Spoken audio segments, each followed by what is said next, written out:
Are you ready? Are Aye, you Yeah, Captain. Ho! Please, I'm doing pineapple under the aye. sea. Stop, swear, cats. We're gonna get I don't know the copyright rest of We're not in English. the ocean No. anymore. I don't know the Lives rest in of a English. city in the world that you sail. Squadron Wyvern. We still need a theme song. It's the yakety sax music. The Elo Tree The We're gonna soundtrack. have like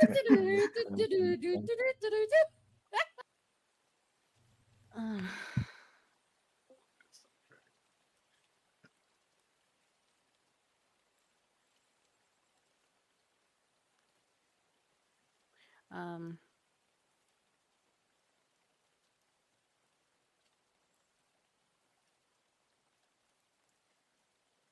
Sorry.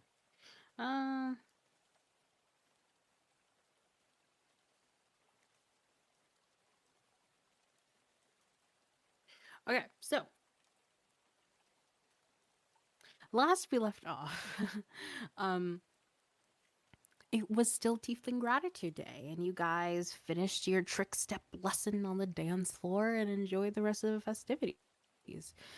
Kadani, though, was pulled aside by her family, discussing the possibility of her brother having something to do with the threatening from the sins, despite Kadani's involvement with it. And therefore, sort of wanting to be around her a lot more and getting some more recruits for the Hellbearer resistance, since it's sort of faded in passion once the foretold White Fang fire starter had gone AWOL a bit. And so it was done. Uncle Jet signed a deed, and they officially have property in Pyre. A plan that he and her brother had been setting up the weeks since they haven't been with Kadani. After that, Kendra had mentioned to you all, at least indirectly at some point, that Darush and Yolan were sort of not living with each other at the moment. Yolan was staying with Kendra at Timer's Tavern. And speaking of, that there was a Tiefling Gratitude Day happy hour happening right after the festival. And so, with all that to say, you guys attended to check in on Yolan and to have some more fun. While most of you gambled, it was Maverin and Drench who sort of just stood on the sidelines, where Maverin had saw Yolan stumbling out of the back of the establishment and following him while Drench got caught up by a secret admirer. She had a whole conversation with him as he was vulnerable with her, detailing everything that happened and led him to be separated from Jerusalem for the time being. Maven had consoled him best as she could, and then it sort of took a turn that was a little sour as when Drench finally came out to check in on her. I discovered that she was not talking to anyone. With this frustration, they went back into the establishment where the real Yolan had updated Matthew about what had happened. Just a little bit of just tiny bit of a different story. That was when explosions, fireworks, had rung out in the city center. And you had discovered that there was a whole group of protesters, not just any protesters, the Justifiers outside just in front of the Peace Dove, where you guys had spectated, just waiting to see what would happen. It was then that Perry Chogmolo had appeared on the Peace Dove, going on about how they have plans of storming into the city hall and demanding the change that they wanted for the betterment of the city. And that's the so-called the leader of this protesting group would be arriving. And just like a stage two, this is when real explosions started happening, destroying the city center property here and there, nearly injuring people, but not quite. And that is when a humanoid feminine figure had emerged from the back of the dove, giving some words of more mysterious, when she had apparently casted a spell on the dove, animating it to life as it became aggressive and attacking all of you. You went in for battle, and it was grueling, it was confusing, it was debilitating, with some of you nearly being on death's door once again. But eventually, with a arcane bolt to the eyes from Alan, we went back to being a regular statue, as it's now there, half broken on the city center cobblestone. Again, just on cue, it starts to rain. And you see, or we left off, you guys, seeing the dove being slightly lifted on its own and looking over. You see the mayor, his hair down, a little disheveled, in night robes that you can assume some dark circles under his eyes, holding his hand up, presumably levitating the dove, and saying, "What happened? Are you all alright?"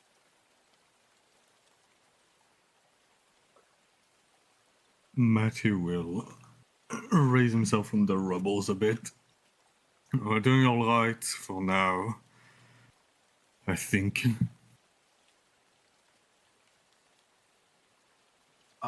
As long as you're the only one moving it still. Yes, this is me. Here. And he gestures a little bit more with his hands, and using his magic, he gingerly tries to place it back on the precipice that it had on the fountain. And in this moment, you guys hear a gasp and some clapping. And you guys look over a little bit off into the distance, and you see a very familiar figure as they approach. Tanji, what do you say? It would be you guys fighting there. I'm gonna What? strangle you, Michael. I'm I'm gonna so sorry, I cry. couldn't hear you. You were too far away. You made me so What? many Kick him. emotions No. from you, Michael. So many. Maeve's scowling at him. Where have you been?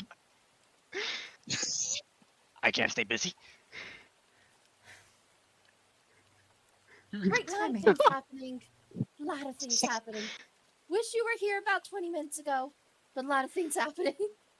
But we're glad to have Well, you like a see bag you of groceries. again. I mean, you all seem to have it handled pretty well.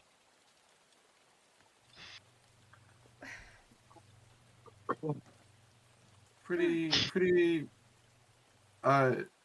Alloy looks down at what is gotta be maybe the bloodiest I've ever seen Matthew's clothes being worn on Alloy still. And it's just, yeah, Oh, pretty good. Definitely. that's right. Matthew's still shirtless. Yeah, no, and he's wearing his Ma- little Matthew- tie. Yeah. Matthew has, because is visibly wounded because I don't recall. I think he got pierced by a beak completely, but he's shirtless, pants on, and a tie, and visibly bloodied. I didn't know it was that And kind of party. And Alloy is wearing. You should have seen earlier. Maeve's wearing Damn, Kadani's I was jacket, missing fun stuff. Oh yeah. and her leather jacket. We and were some, all like, over the place. Mm-hmm. What do you say? And you Haven't see, formally met. yeah, it's the mayor. By the way, Michael, the mayor is on the scene. Because here, it's pouring, raining. Come inside, and we can all catch up. And you see as he moves his hands once more, and some of the nearby bushes and trees, like the leaves from them, start to form some sort of barrier, concealing, like a dome concealing the damaged dove in front of him, so that way it's concealed as he starts to stride towards the city hall.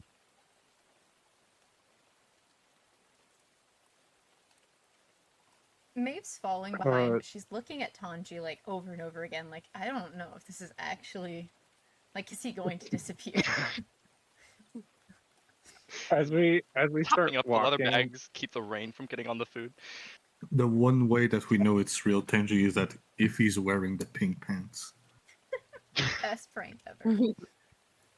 Dawson, what were you gonna say, King? when we're walking, Drench is gonna just tell everyone to get a little closer, and he's gonna healing word everyone and Not me.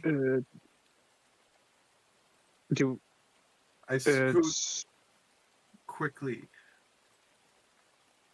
well. I You're can good. get 6 creatures, so Oh no, yeah, it's just we've tried the that one before. I've got some stuff. Don't worry. it's, um, creature's 9. Yeah, everyone heals 9 hit points. Okay, Thank so you, George. Desperately need that. Trench, you look terrible. Jackass. I mean, it's not like the city dove just came to life via a witch that wants to kill Maeve. Oh, is that what happened? Potentially. Who fucking knows? It was a witch. Long story, let's get inside. Keep mystery. So, um, the mayor waits for you guys on the steps and allows you all to pass through the doors first, and he closes them behind him, and you guys all proceed to go up to his office. And he lights her off, but with a wave of his hand, he turns on some candles as they start to flow up and up into the atmosphere, and he goes over to like a little tiny cabinet that's behind one of the or beside one of the bookshelves and starts handing out towels to you all. Please make yourselves comfortable. My stars. And you guys know the mayor pretty well at this point, and like he's always been good at keeping his cool, but you can tell that with the time of night and how he was clearly just he was just he did not expect this to happen. He seems a little bit shaky himself. But he stays standing as maybe some of you sit or don't, up to you guys. But he's at the head of you all. Lay it on me. There were some explosions in the center. The Justifiers were there. Perry Tagmalo was leading them. And then she appeared on top of the statue. She long red hair. She had a mask on, so we couldn't really get a very good look on her face. She thanked Mr. Tagmalo, but he seemed really scared of her. And she made the bird come alive. I don't know if I'm missing anything. I think it was black hair, but Back here? I think so. Yeah. Though I do have something to add. I had another one of my episodes, which I'm looking at Tanji to kind of see if he has if anyone's given him any information. Any recognition on his Did she face. get emotional in the middle of the street? No. So I've been seeing things and hearing things that are not expressly there. Please save your comments, questions, and concerns for the end, Tanji. Thank you very much. But sometimes these things are not entirely in my head and have been confirmed by other sources. And I had 2 of said episodes tonight. And just to be clear, I was cursed by a witch who is named Rotundula, who is trying to destroy the city potentially or something. But I saw Yolan, and he told me that, sorry, looking at Tandy, that your father drew a knife on him, but then it turns out it wasn't really Yolan, so I don't know how true that was. And then Who did he I- point a knife Well- at? Your other father. Nice. Jarush. Or no, It sorry, wasn't Jaruj Yolan. pointed the knife at Yolan. Allegedly. What? From That's- it's not confirmed. Well, I spoke with Yolan earlier tonight. He told me relatively the same. Wait. So the knife was real? Assume. At least he told Oh, of gosh. violent outbursts from Jarush, sorry.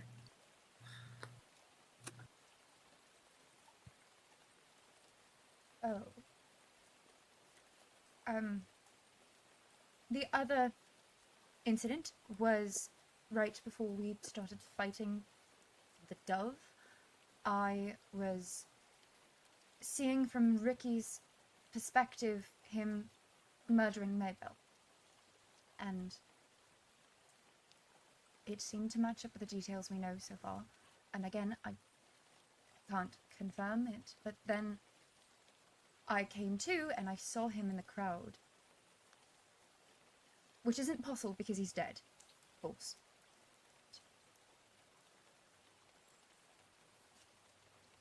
Welcome see back, the Tony. mayor is just like you see the mayor is probably Tanji as well. The mayor catches his mouth, has been a little agape this whole time that you guys have been going back and forth for a minute.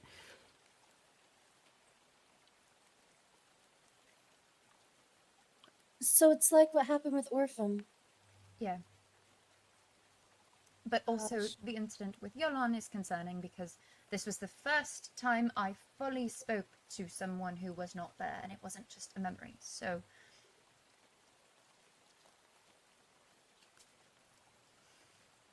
also very So- worried about your parents.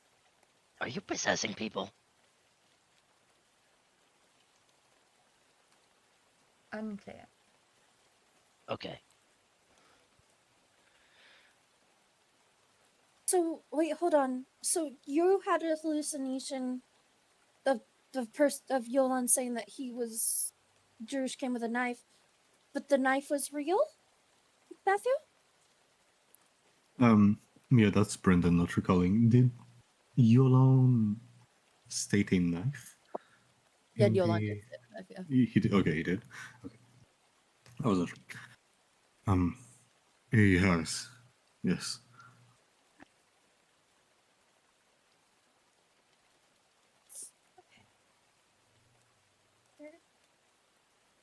Let's start from the top really quick. So, you kept saying she. Who are you talking about? She, this person who caused this.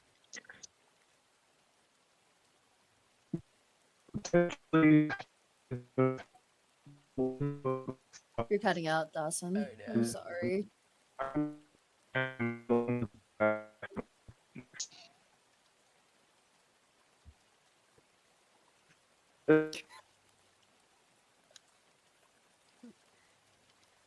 Trench is speaking in Draconic again. No, I'd understand that. They're still here. Eventually, don't all understand Draconic. Not Draconic. I did. Somebody else talk. Oh, we can hear you. We heard you for a second there.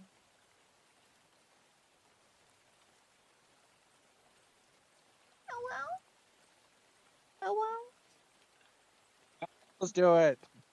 well. Okay. Oh, is it?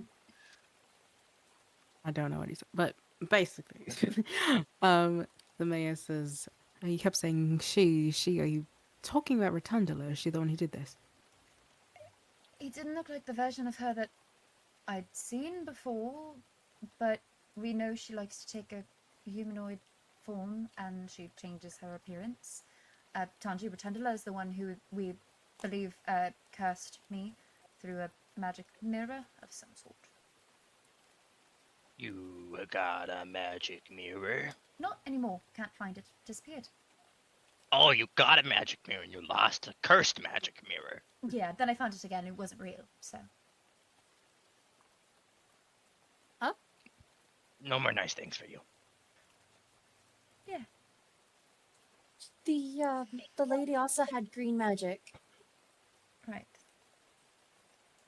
like what the Nice. sisters of Sabine said. Wait, if y'all saw her in the square, why aren't you, like, chasing her? I don't know where she She's is. She seemed to vanish the moment she animated the statue. We need to find Peritog Molo. Bless you. You lose him in the crowd as well. And he says that like out of curiosity, not out of shame. We were focused on the dove, sir, I will be honest. It seemed like the bigger threat at the moment. Yes, absolutely. And thank you for doing that. I know. And he just like sort of just like deflates a little bit and puts his. He's been leaning up against his desk and he just like puts his hands on his knees a little bit and straightens up again. I'm just glad that didn't seem like anybody got hurt, at least a commoner. Okay, so city center, person arrives, animates the dove, it wreaks havoc. That's all. And of course, your visions, Mr. Young.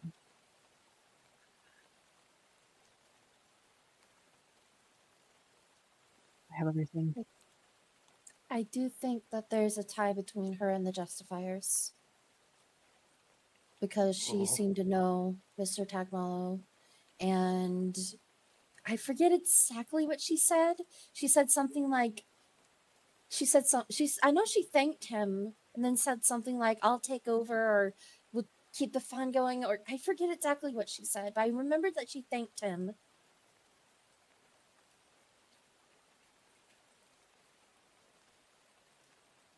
Who Oh, would those like guys, I to- heard a lot of talk around town. I would like to point out they were preparing to raid the city's hall just a few moments ago before this intervention from Rotundula. Someone did mention something about a gathering. I'm trying my best to keep my composure about the situation because what you had described to me and what I had witnessed as people were running away from the city center and what you just recounted. I think this is beyond just a simple protesting. Given what you said, Perry Togs Molo, with his reaction towards this person and what she had done. This is terrorism. This is not simple protest anymore. That is if people continue to follow these ideologies and these actions that she conducted. Well, was it the people who brought the dove to life, or was it her? Are they aligned?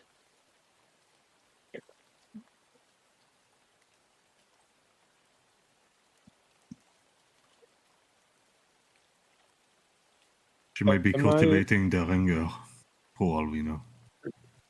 Am I mistaken that they did not know who their leader was? They always mentioned that they were secretive.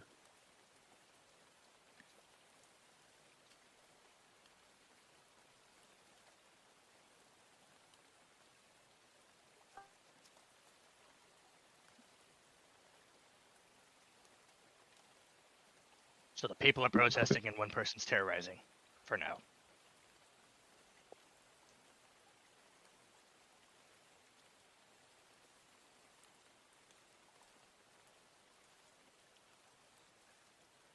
Who's Perry?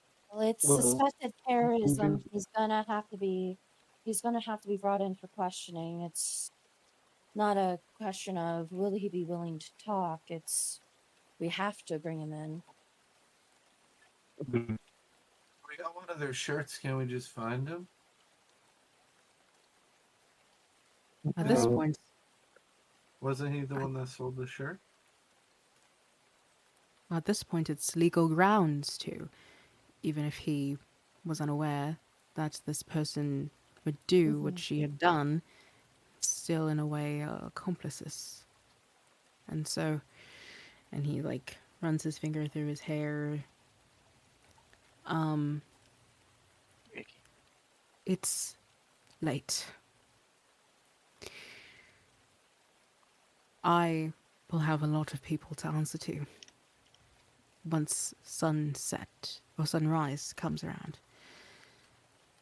What I think we need to do is, yes, we need to find Perry Signolo, the Sisters of Sublime, to be able to help us tomorrow. But I think there needs to be conversation, in-depth one. And so, bright and early, in my office, all of you, and I would be happy, and I'm sure Roger would be too, to explain his absence. For now, try and get some rest. I will have enforcers patrolling more.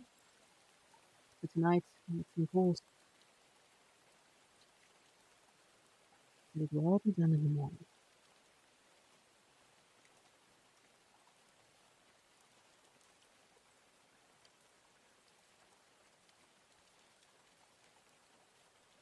I will find him by tomorrow if we cannot find him before then.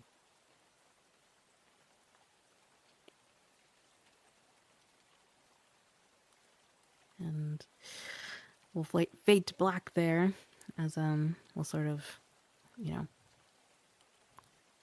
Yeah. I will say Donnie's gonna use sending to basically tell Adrian she's okay. As well as send to Uncle Jet to say if he heard anything about the square, Donnie is safe. Donnie is okay. They will answer you. I mean, Adrian pretty much just made sure that everyone stayed inside of Timer's Tavern until it was all clear and helped people home. And your uncle was like, didn't answer. He was asleep. He's an uncle. Um, so, um, anything anyone would like to do before they go to sleep? Or at least try to.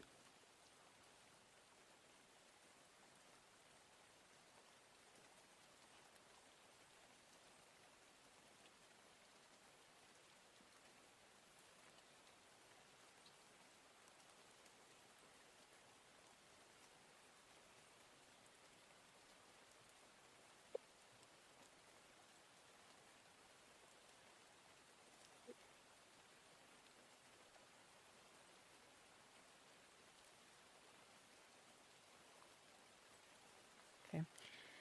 You hear back um, from your father a couple moments later. Your mother is asleep. We need to talk. I'm coming tomorrow. I'm the parent, not you. Yikes. Ashton, how private was that conversation?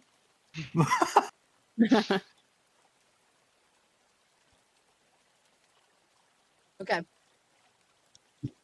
I'm wanting to just double check because anytime like these people been like I don't know hallucination like are we that kind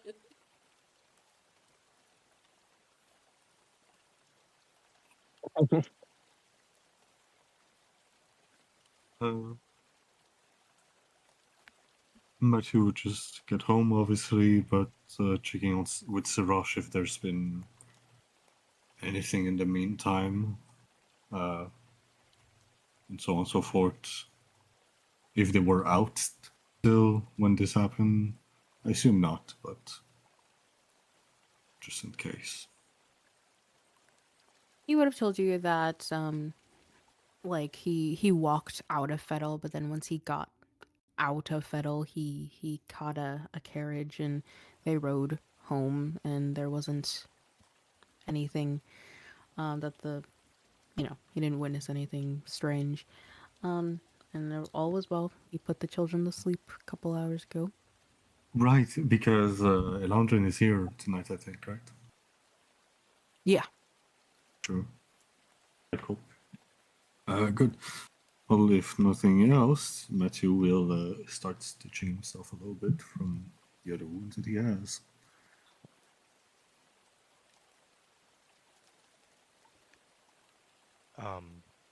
I had been previously on my way to a different location.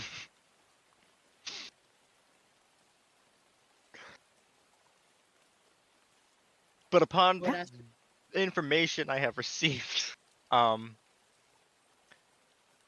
am going to approach Morgan outside in the rain and give her directions to keep an eye on for Jarush for the night. Stay on guard outside his house.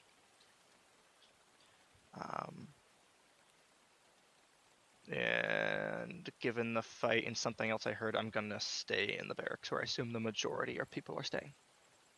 Oh yeah, Maeve's staying in the barracks now too, just so you know. Oh, welcome back, Michael, by the way. Hi, guys. Yeah. Welcome back. Welcome back. Welcome back. Is it a full return? It is situation, or- it is projected as a full return. Yay! Michael, I don't know if you So have the cute. notes for the murders that we investigated. I will say, Not- Donnie. No, okay.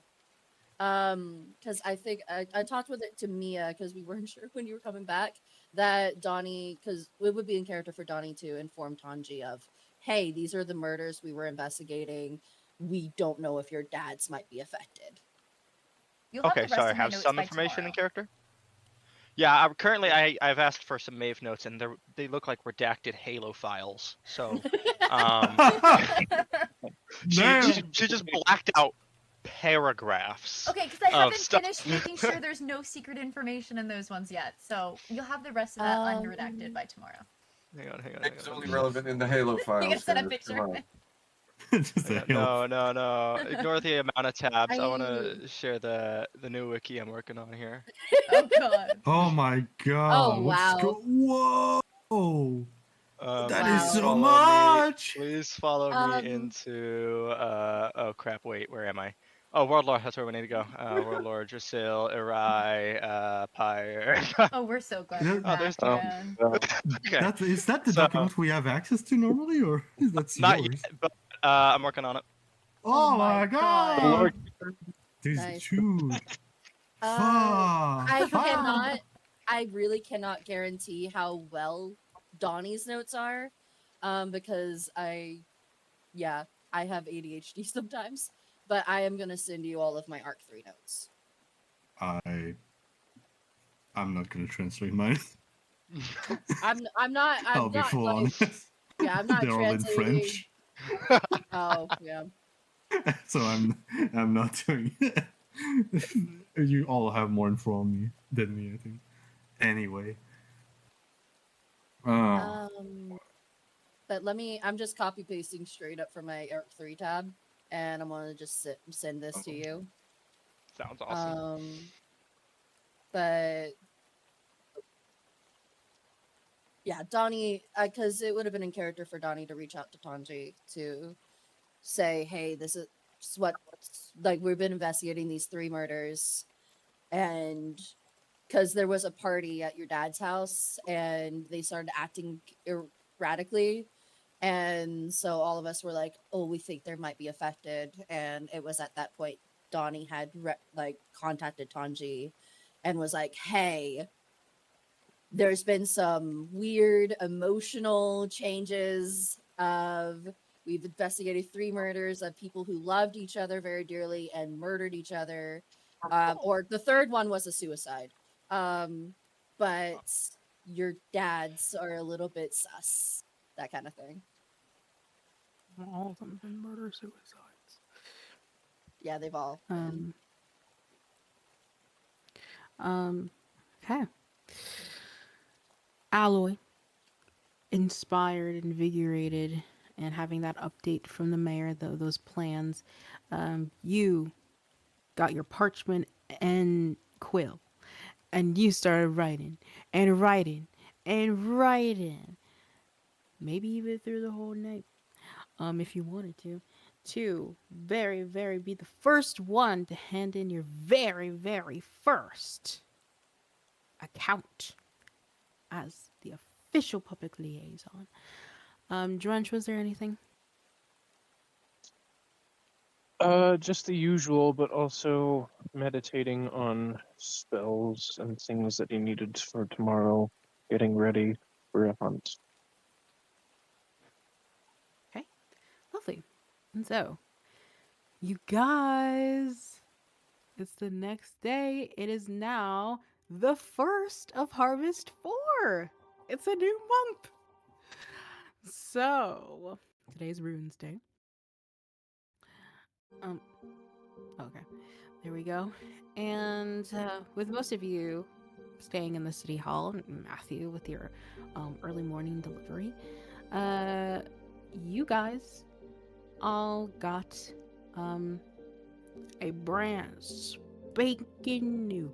Even some of you in the you know in the barracks, already hearing the chatter maybe upon waking up about what had happened last night, as most people in the room, in the cafeteria, in the lobby, as you go to the bathrooms even, the new edition of the Daily Ignition. Go ahead and take a read. Oh my god, yeah, with the morning coffee, hell yeah.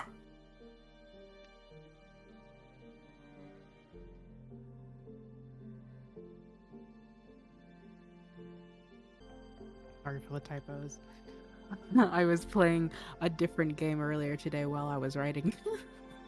Yeah, canonically blamed on Alloy. So is Alloy an editor now? Yeah, Alloy is like a. Yeah, Well, Al- it's you a- want to explain your own role? Mm. Well, according to the paper, as an official public liaison. I basically nagged them until they made a job title for me.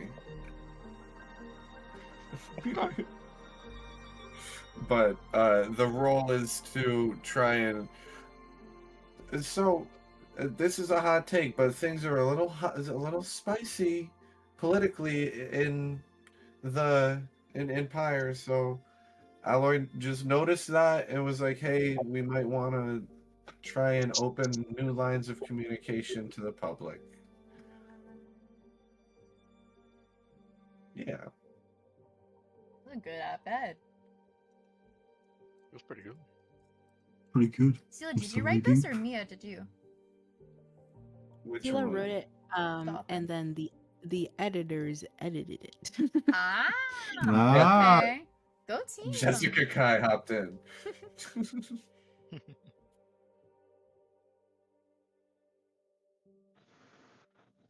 Yeah, I know. I know. I didn't say laments. Yeah, I think you spelled Sabine wrong too. Oh, for sure. Oh, Alloy. No Do cheating. we have any indication that like Mr. Maul is involved like in the editing or the picture? What do you mean? Huh? Our person at the newspaper, Mr. Oh, Jibe Morrow. Yeah. Jibe Maul. No. This is these are city editors. Since it was Alloy's first time, I had to make sure. Drench, by the way, while everyone's reading, Drench is just like cooking. He's not currently there, and he's making food. And when he brings it back, 1, 2, 3, 4, yeah, everybody gets. If anybody who eats the food that he makes gets 4 temporary hit points. Yeah. Ibs. Okay, Thanks, so Drench. Better put that to use. this is what you guys read upon waking up, or at least very, very early. Um, Speaking of, in same fashion, you guys all meet up in the cafeterias for some breakfast, and you guys hear some click clacking of heels as it starts to run, and off in the distance you see a half disheveled Jessica Kai as she spots Alloy. She's like, "Oh, thank the stars!" And she goes over to you and very, very quickly hugs you very tightly. Um, I heard everything that happens. Why Not a didn't you big come bird. to me? Well, I needed to write. Oh I needed my. to finish the thing, and the mayor immediately dragged me into. I actually didn't really like say anything. There was a lot going on, but yeah, I assumed that because I was there with the mayor that you were in the loop a little bit. No, I just heard this morning, and I saw your op-ed. I'm so proud of you. I'm so glad you're Yeah. okay. She's just like squeezing you very tightly. Mm-hmm. I'm learning that not a lot of things, like being hit with, uh, really like any harmful magic, which makes a lot of this forefront and aggressive. Uh, it, I don't know, Jessica. Do you ever fear what do you ever fear what you can do? Do I ever feel what I can do? Oh, honey, all the time. I mean, if I'm not careful, I'm beating the men off with a stick at night. I think about that a lot. Thank you, Jessica. Wes, no problem. And she'll let you go. I'm glad all the rest of you are okay as well. Gosh, I mean, it's been so scary, terrifying, even. I mean, a whole stone barn coming to life? Are you kidding me?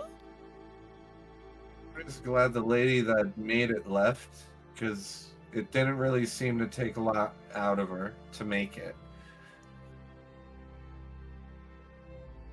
Do you like some breakfast, by the way? Oh, I would love some breakfast. Thank you so much. We also get 4 temporary hit points.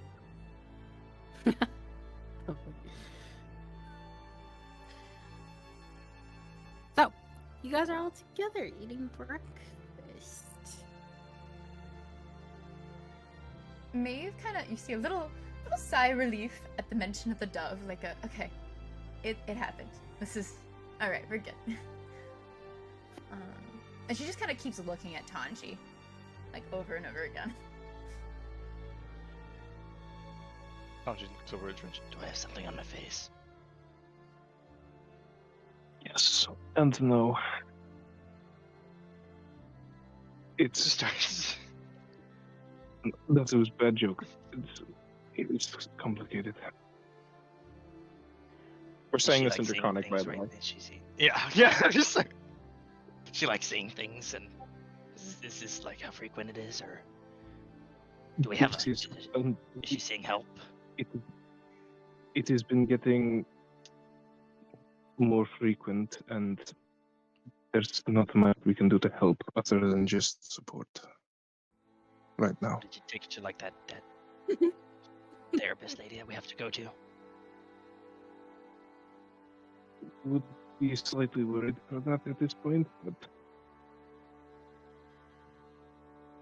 it's been, from her description, very vivid, and in a case that happened a few nights ago on the island. He'll switch conversation real quick over to who mentioned Ricky Jones last night in summary. Okay, well then Maeve. Hilt sounds so Okay. disappointed. Who is Ricky Jones? The first one?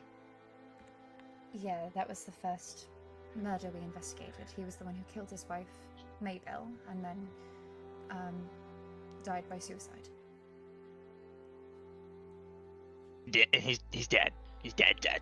You're sure he's dead? We saw his body, but it's probably just another one of my episodes. Seeing his body, or Seeing him in the crowd, I mean. Seeing his body, I think everyone saw that. I mean, Over the intercom, you hear Squadron Wyvern to conference room 2. Squadron Wyvern. all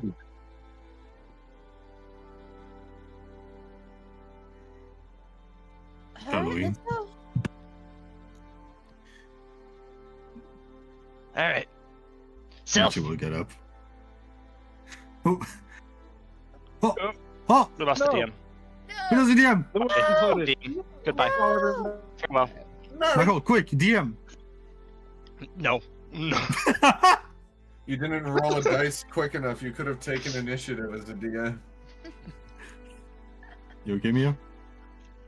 Yeah, you guys are just lagging a lot. And it's annoying. Sorry. Hmm.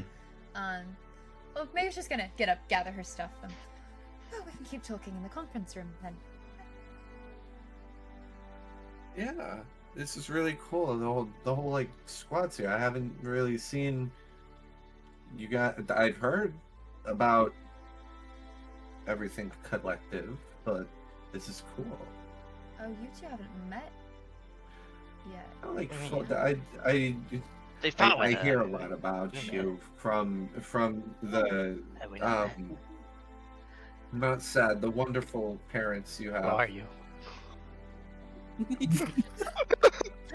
Alloy, this is Tanji. Tanji, this is Alloy. We found Alloy at a crime scene. Hi. Multiple one, rather.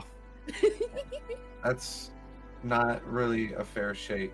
I wasn't sure if Lilia got taller. Okay.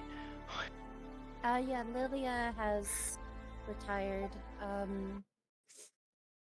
She doesn't look to be doing any better, unfortunately. I think she transferred squadrons, at least. I think she's still technically an enforcer, but it seems like she's been benched.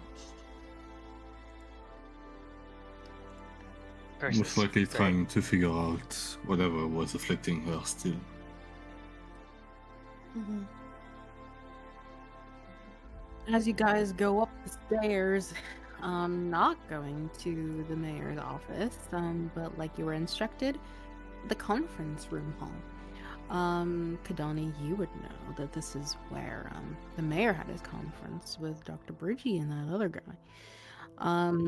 But it's a different room. And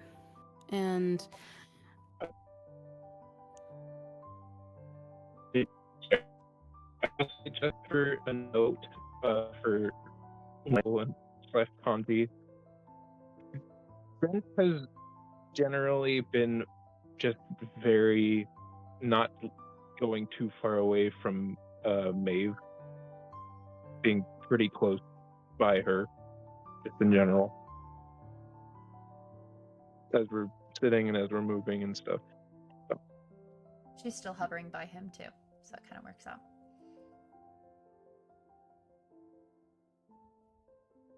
hey.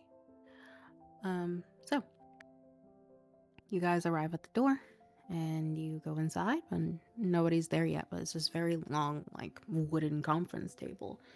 You motherfuckers, get off. Get off.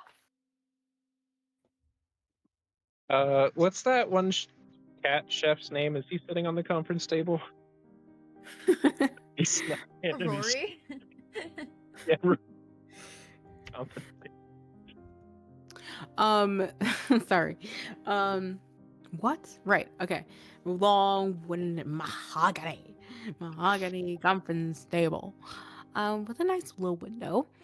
And as you all maybe take your seats, it's a couple minutes before you hear a little knock at the door, and creaking open, popping their head through is the mayor looking much better this morning. As he was good sunrise, all. Good sunrise. Is Bo going to be joining us? He will not be. But we have an equivalent. And he finally walks through the door. And stepping out from behind him, you see the big, brooding figure, the wings, as he comes through. And he's actually holding a very long, like, seems like a scroll of parchment paper, like staff size, like it's very large. And as they both come in and close the door behind them both, the mayor just takes a seat next to one of you, and he goes, "So, I wasn't able to sleep too much last night. I hope the rest of you were. But I feel as though, up until right now, I feel like things have been just a little bit disconnected about everything that we know so far. What we know for sure and what we don't quite know for sure, and if anything is connected at all. And so I had requested that Sergeant Crime guide you all through your proper crackdown session. Sergeant Crime, if you would like to take the lead." And you see him with his brooding stare as he, takes some sticky substance and puts it on like four corners in a perfect square, and then smooths out the parchment paper down and around. And he takes out like marker equivalent. And he sets it down in the middle of the table with a huge thud. If you all want to know what it takes to actually try and make some progress in terms of finding who did it, then we need to write it out. It could be a chart, it could be a list, it could be connecting the dots. But we need to start from the top. And he stands off to the side.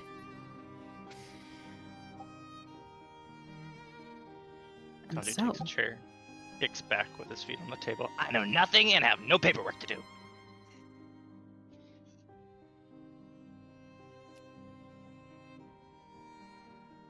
as he crosses his arms, Sergeant Crime, and leans up against the wall with an eyebrow raised, waiting for all of you to act. Giving the prompt of starting from the top. Make it drop. Shut up. What? Where do we even technically start with this? I mean, with the mirror? The first case. I think both of those should be at the top, yes. The first Okay. case, that was with Rickabelle and Mabel Jones, or Ricky and Mabel Jones.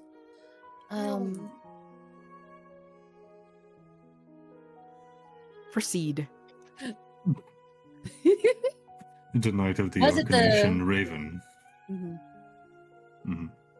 After the celebration, the murder was still between 3 and 4 a.m. in the morning. What's up, Michael? Correct messages. Sorry, I Oh. just messaged Michael that I'm gonna unredact all of my notes for him. Let's Let's just say during breakfast that Maeve handed Tanji a bunch of copies of her journal. Here you go. He looks at the stack of papers in horror. It's like 40 pages. I don't have to do paperwork. Oh, you have to read it. He looks up. Get ready. That wasn't enough time to not hate me. Okay, well, should we start with the vision that I got with that information, or should we leave that out of it, assuming that it's not correct? Don't hurt us! She's got a gun. Oh my god! Where did the There's- Tabaxi child come from? Always here. Khajiit sounds Child weird. down. Is it the judge's child again? Of course. Do you have any moon chicken? I think you should mention the vision, but I think that we might put that in like parentheses of Right. this is coming. The source is from the vision, and I think describe out what we have in terms of the clues, the timeline we've got, and then also add in the vision that you had. Okay. Well, the first thing we saw was the night of Hallows Eve. Matthew and I had seen Ricky and Maybell arguing in the streets.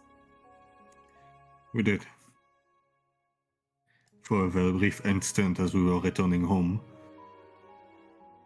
It was in the later morning that we learned of their death and then investigated their abode.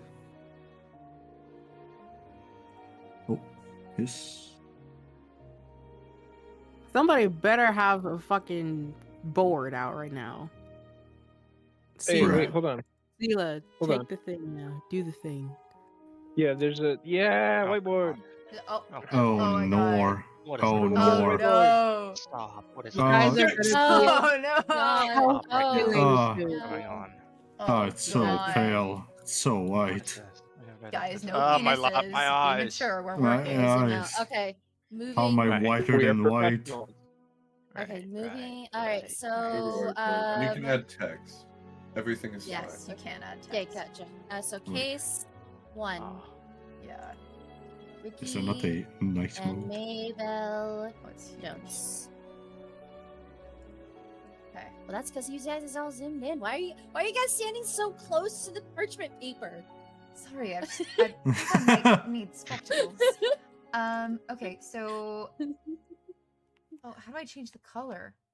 Oh God. Okay. Pick up the other marker. Maeve and Matthew. Sorry, it's gonna be loud typing. I'm gonna mute. No, we don't even hear it. Crime says Mr. Kanto has the right idea. Write down what's objective first, then the subjective can come later. Sounds good. Tanji, please don't draw what I think you're drawing on the board. Tanji. I'm just trying to be happy. Uh-huh. Okay. Alright. What did this fucker do? Who brought his ass back? Okay. The maid found the bodies.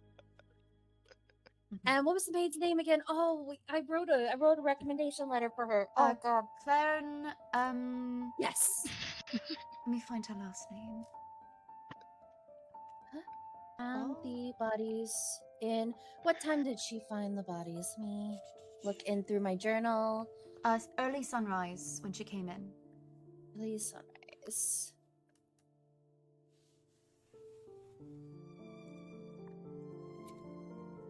Sunrise.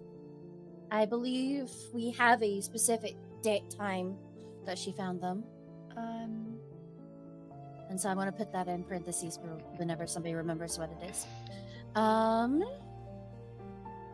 says, although specifics are important at the time of these events, right now, since they have since passed, a generalization is okay. Okay. Mia. And it's Clern Fall, so I think it's Cleurn. Is that right, guys? I don't know. And I Did had you say FAL. something, Michael? Yeah, I was going to ask if I recognize the name Maybell as well. Mabel Jones? Make a history check. Oh, I got it. Ceurn Val. There we go. 17. I don't There like it goes. With the other ones. And Alloy, do you recall the type of night in which you were inside of the house? Pretty sure I was ending all of my nightly adventures through the city at around midnight, and then I got in at like 2 or so, I believe. And by the time that I got in there, there wasn't anything moving, and there were no lights, and there wasn't any like. Yeah, it was completely dark because I kept bumping. I have down in my notes that you gave that it was about 4 a.m. that you were in the house. 4 a.m. That, yes, that can definitely be more accurate. Very early in the morning. Going to add what I know from Trayvon as well about when the Joneses left his party. Or Tavon, I think. Mm.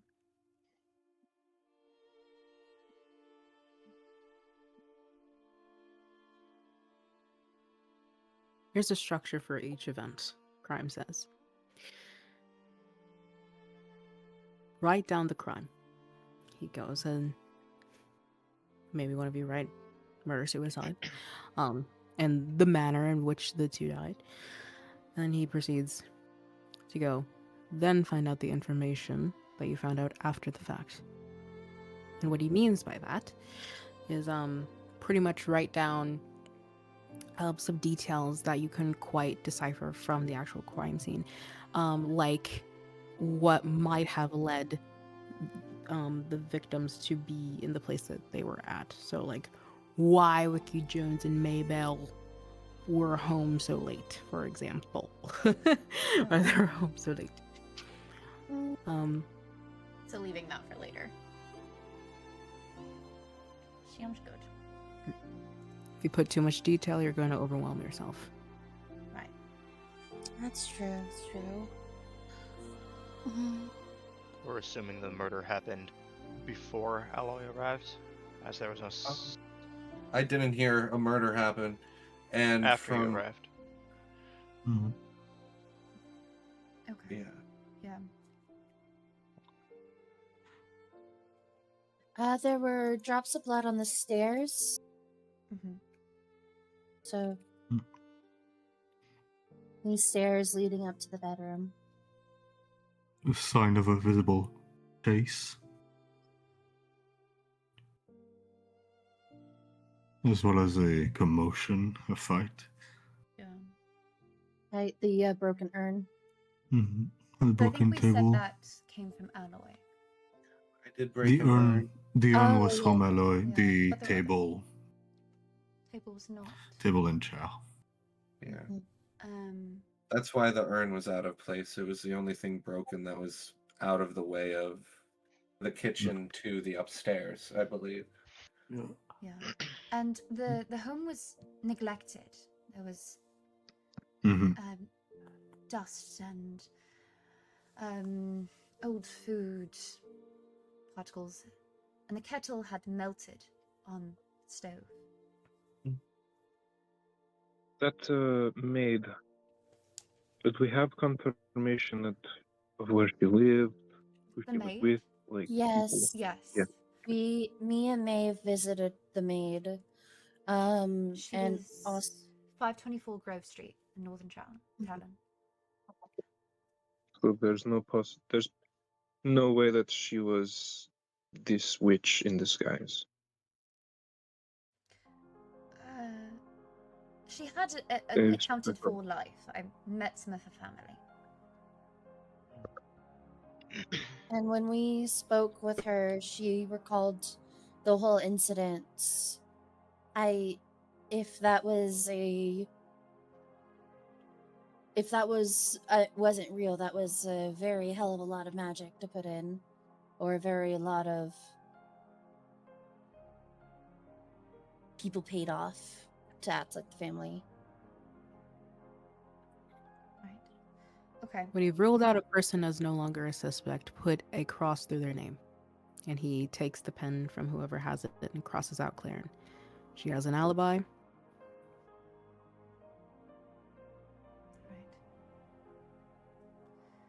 Right. So we move on. And we also can cross off Alloy because we had the zone of truth.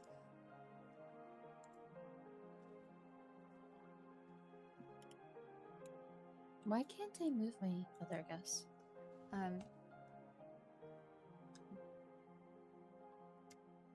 Alloy, I'm going to move your statement a little bit closer to the case one up here. That's very helpful, Aloy. Mm-hmm. Let's see. And details about the body. I think Drench was the first one to investigate it.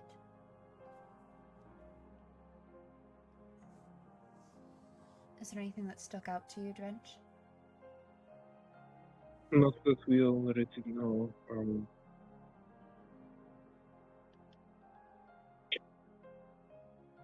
Basically, just that it confirmed that it was a murder suicide.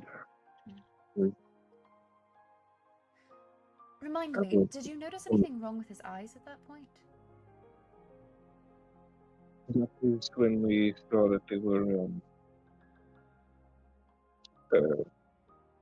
whitened Okay. over. Which I'm still confused about that. If he's, from what I saw, in my experience, it looked like as if he was blind, but I don't have a lot of experience with Goliath types. Mm-hmm. I don't know if that is common or not. There was other individuals who had said that regarding the body, but I know later we got evidence to the contrary. But at least at this point, you saw signs that he was blinded. I don't know if Kadani, maybe you could add that to the state of the bodies as well, because it won't let me right on there too. So weird.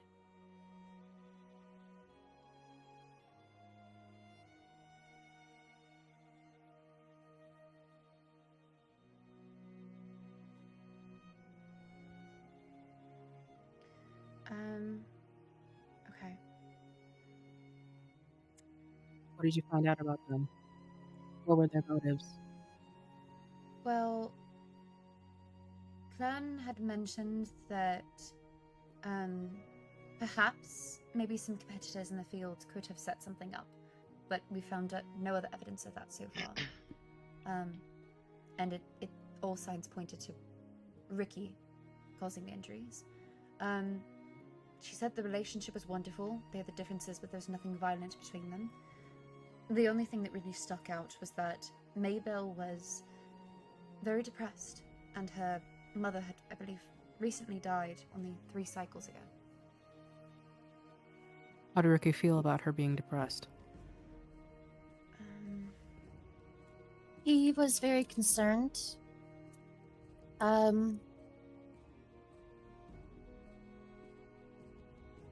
And I remember somebody mentioning that he was very lost on how to help her, if I remember that correctly. Yeah. Though Maybelle's father, in a letter that we'd found in her study, had stated that that Ricky was a bad influence on her and was making her forget her old ways. But it seemed a bit hyperbolic, so perhaps just a concerned father.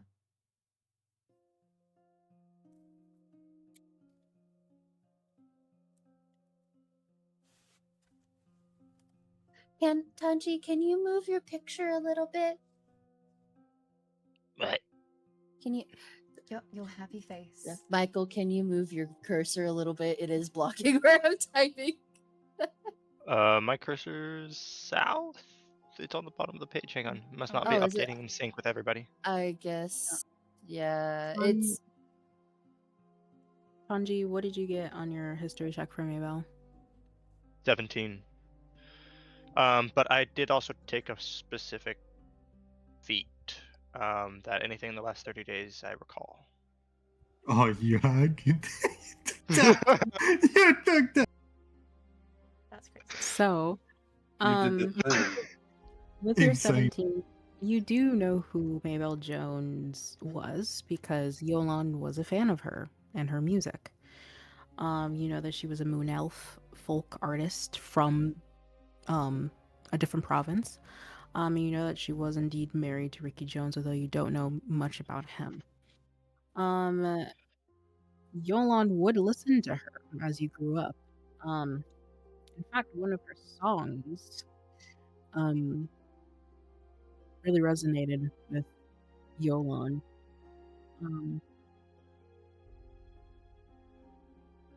and the tune sort of comes to your head.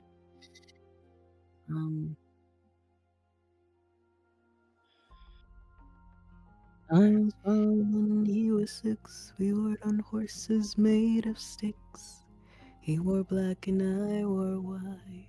He would always win the fight. Bang, bang. He shot me down. Bang, bang. I hit the ground.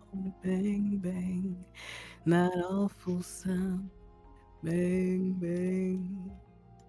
My baby shot me down. That tune comes to your head. Oh, how old is that song?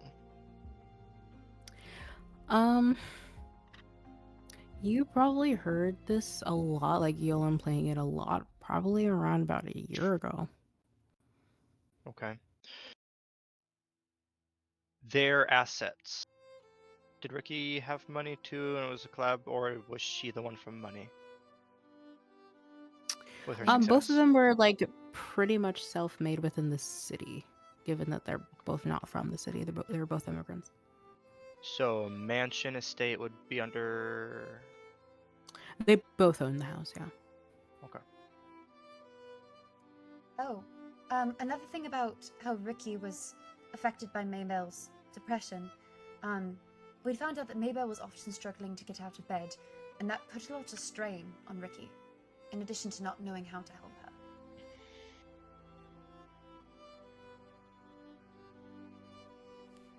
Hey, I'm just moving things up a little bit to give more room for the other 2 cases. Smart. Were any of the other? This is a question that is kind of out there, and I don't know if anyone else. Were any of the other cases listeners of her music? Not that we No, know. no. Any of I have some questions on the Mm. board that I'm trying to Yeah. get through. You know that Jessica Kai, well, Ally would know that Jessica Kai knows stuff about Maybelle Jones. And Alloy, you remember your mother. Yeah. My mother's pretty familiar with some of the songs. It's just like I don't think the other like the people involved in the other cases, like the victims, were specifically fans of their music in a way that like I don't think they were any more of like a fan than it would be like, oh yeah, like I know Beyonce kind of thing. Mhm. From what I understand. Yeah, okay. Gotcha. I read in your files that you had visited the house of the person's the party that they attended to that night. What did you find out from them? Yes. So we spoke to. Oh gosh, I just had his It was name. Orphan, It was Orphan. wasn't it? No, there was someone else before that we'd spoke to. He directed us to Orphan. It was a friend, the resident of the party Trayvon that they had Dumont. gone Oh, to. yes, yes, Yes, yes, yes, yes. Trayvon Dumont. Mhm. Here, I'll start adding it. And Trayvon Dumont, I will not let me edit it anymore. He said that they were there from the party from around 9 to 1 a.m. And that Why did- he's a scriptwriter, and that's why he was close with Ricky. Why'd he leave the party? They left due to an altercation with Orphan Say regarding a scene that they had proposed for Ricky. And an altercation came about regarding an issue playing that scene, as well as commentary on his wife. And so we know why they were arguing, and he takes a pen and crosses out Argon. We know the motive.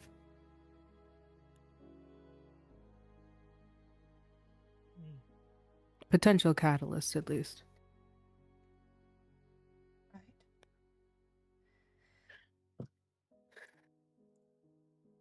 Next one. I already started doing some of the pieces for it.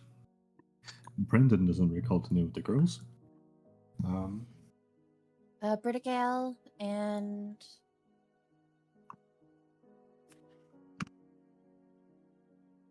Amelie. Dujon. Thank you.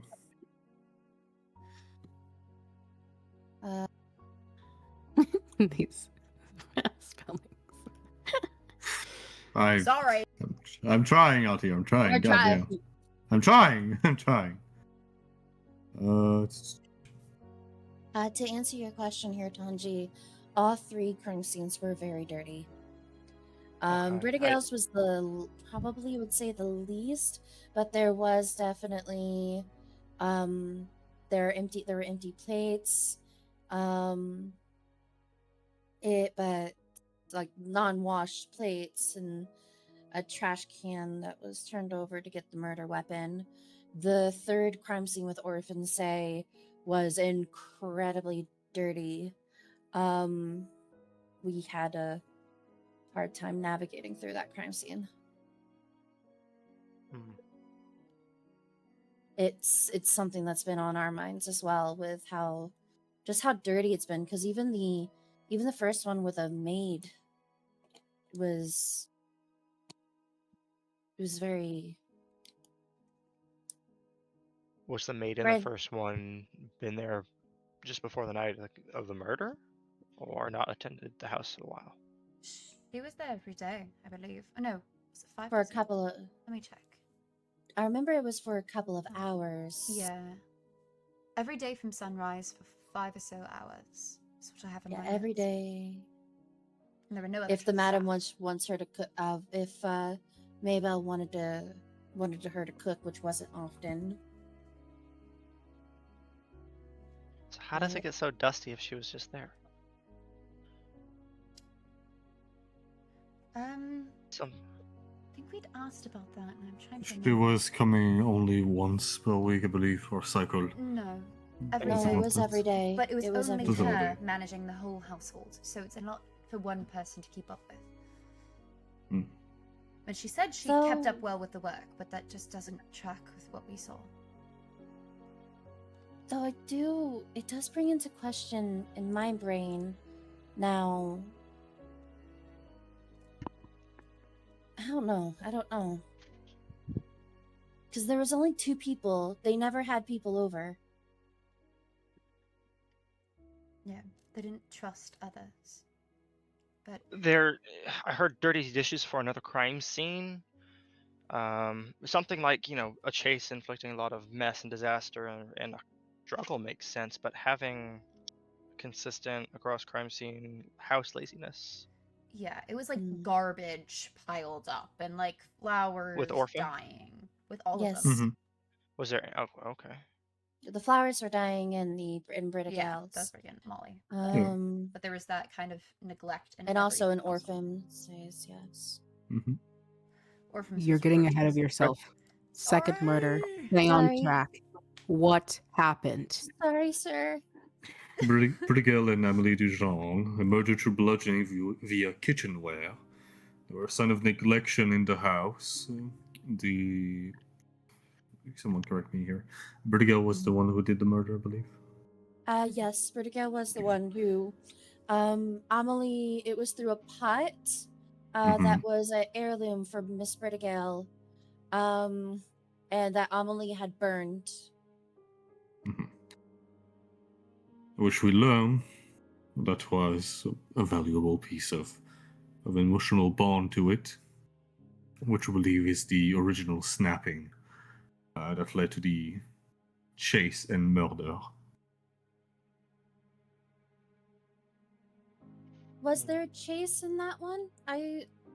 They may not have had a chase. You're right. It might have been more immediate.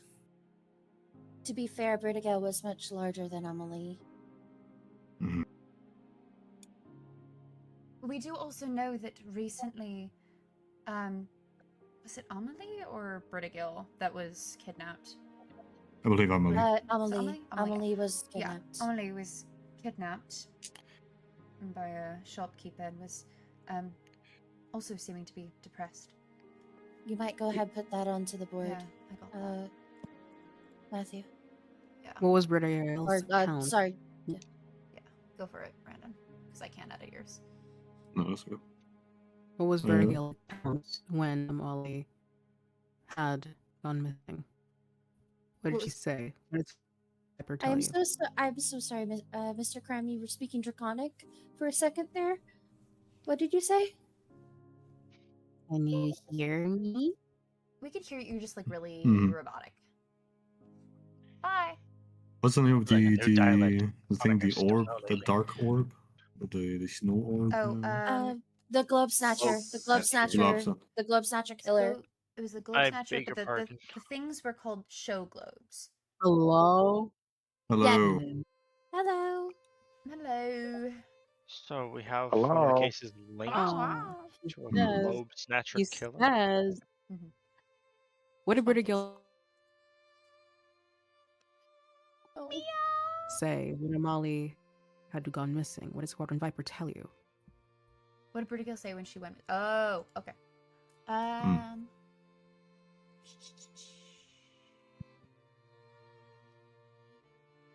What did they say?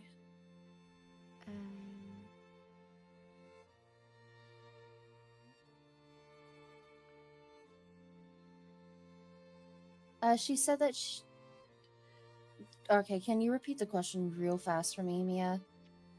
It's not that I didn't hear you, it's just that my brain didn't comprehend.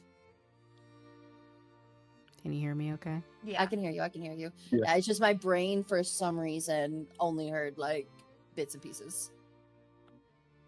What did Britigil say when she had discovered that Amali had gone missing? What did Squadron Viper tell you?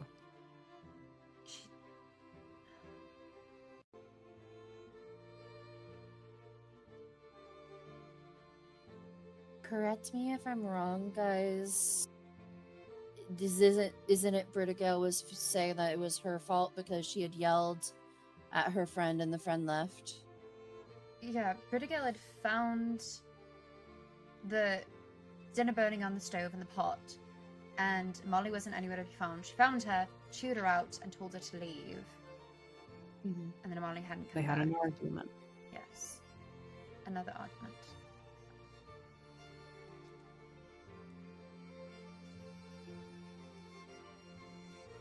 Then there was the kidnapping. Any accounts on anyone who had known one or both of the girls? What were they like? Yes. There was Yes, It was a boy, I believe. yeah, he worked He was at the one who saw us Yavu. out. Yeah, Yavu. Yeah. Yavu Nilstra. He works in the same cafe as Britigale. He was the one who actually asked us to go check in on her, because Britigale hadn't come into work. Was that normal for her? No. No. But well, she had had a The- period of absence for a little bit because she was depressed. Due to the kidnapping. He had come to request a wellness check. How did this Yevu describe Vertigale before she had gone depressed? She's She just was like the that? sunshine. She was the sunshine. He said that she was a pot of sunshine. Described that she was somebody who was laughing very constantly, and then at work she started to change, get more spaced out, and started like talking, and she stopped talking and conversing with people. And then she just didn't show back up to work for 3 days. The boss said she was a no-show.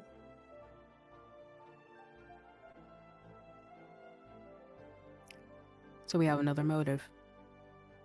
Yeah.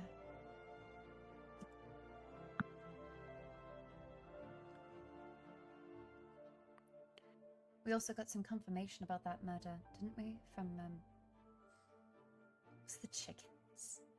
I think it was the chickens. Someone had spoken to. Maybe. Drench rubs his eyes. Yes, we talked to Um, the chickens. You talk to a chicken. There are ways to talk to animals, yes. I mean, Maeve looks relieved that that was real information once again. As I'm saying it out loud, I'm like, that sounds They- crazy. they were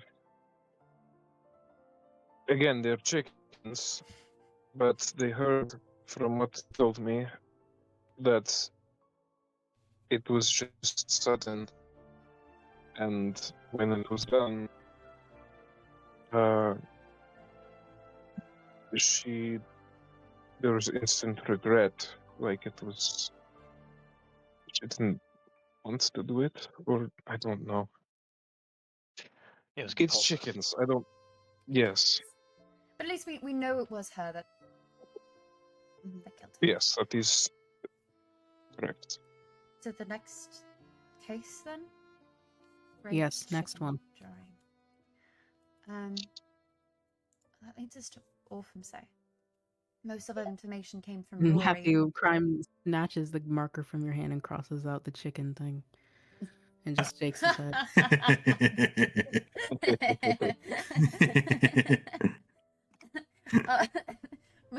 Most of our information about Orpham came from Rory, who was arrested initially for his murder. We're not there yet. What happened to Orphan? Sorry. Orphan was found dead at his table, presumably due to alcohol poisoning.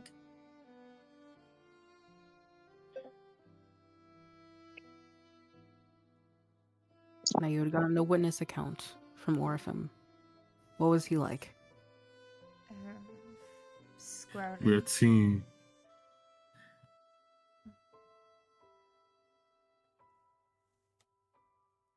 Last that we saw him,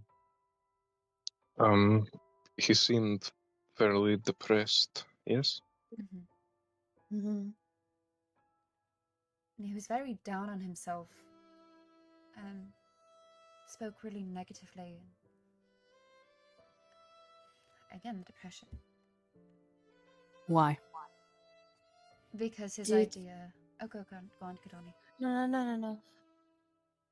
Well, his idea about the play was it request for divination, I believe. Mm-hmm.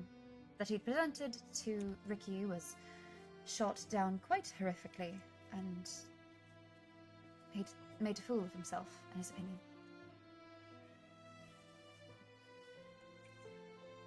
And it caused a lot of humiliation within his work sphere due to being shot down so thoroughly. I do, maybe we want to put presumably due to alcohol poisoning, because we do know that Rory didn't sell alcohol to Orphan that night. We had seen him with the bottle, however, I believe. That's true. Mm. I mean, Yeah, a Empty neighbor bottle could have been planted. could have been, but a neighbor the night Orphan died stated they saw a shadowy figure outside his house and then a crash. And there was the assumption made that Rory was serving alcohol without a liquor license, which did turn out to be true. But I believe that night he hadn't had what he called happy juice. mhm. left. It's really weird these all happen around kitchen or kitchenware. Yeah. Seems the biggest link so far is the depression, the disarray of the victims' homes, and I suppose the kitchen. Oh.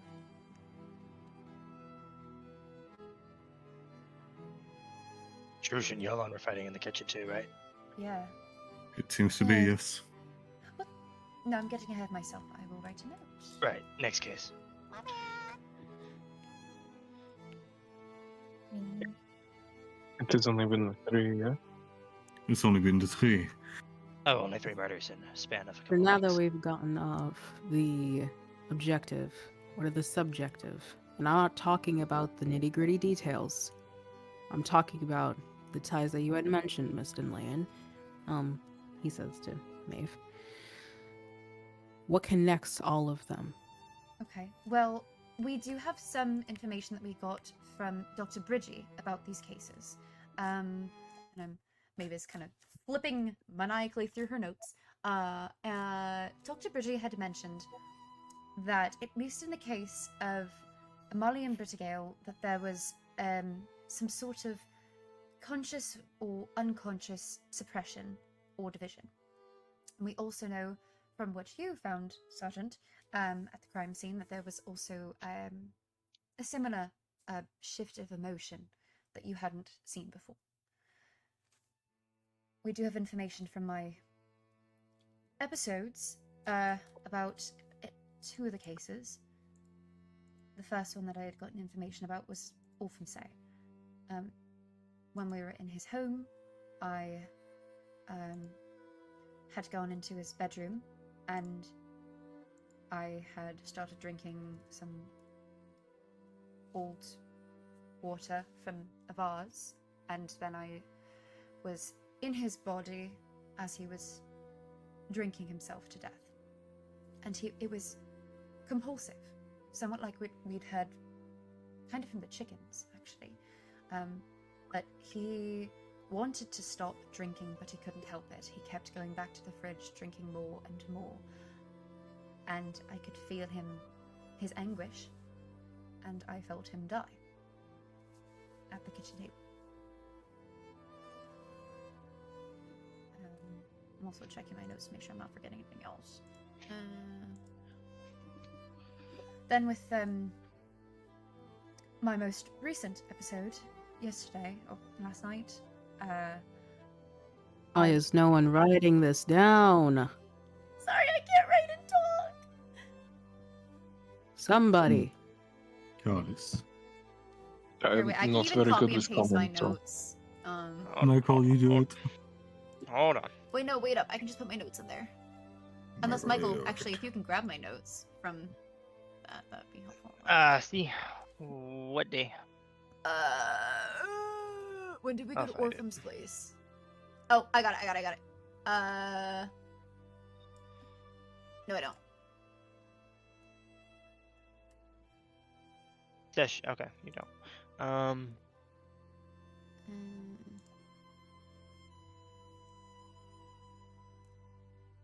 Oh, here we go. I'm gonna put my. Sorry, it's gonna be big, and I'm just gonna try and. Oh God, Take that's better huge. live notes than I do.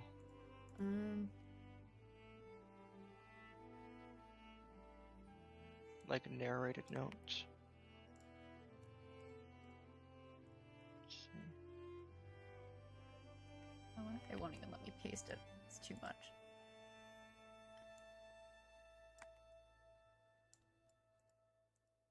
Whatever.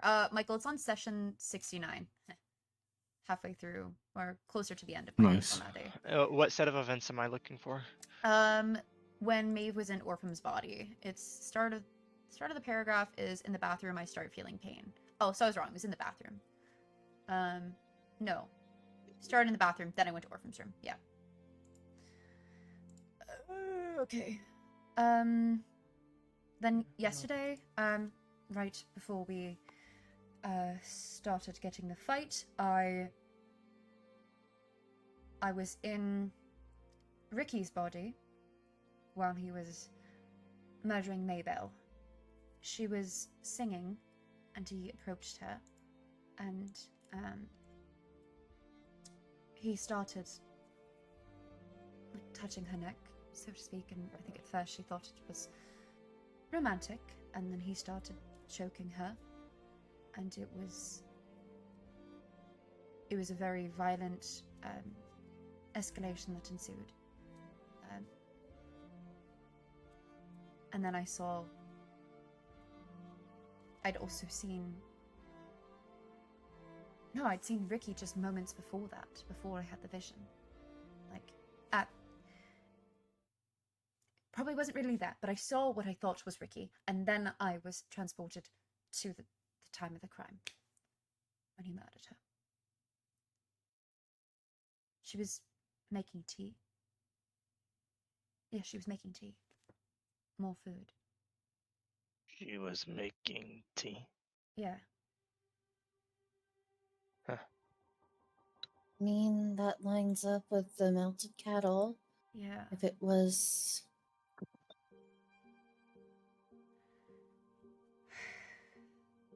Alloy, do you remember anything about the kettle? I know that it wasn't completely charred by the time that I entered in. Because I didn't fall asleep with it immediately. I didn't fall asleep with the smell that noticeable, but no. I don't think I don't really think there's anything that I saw that would change the order of events there.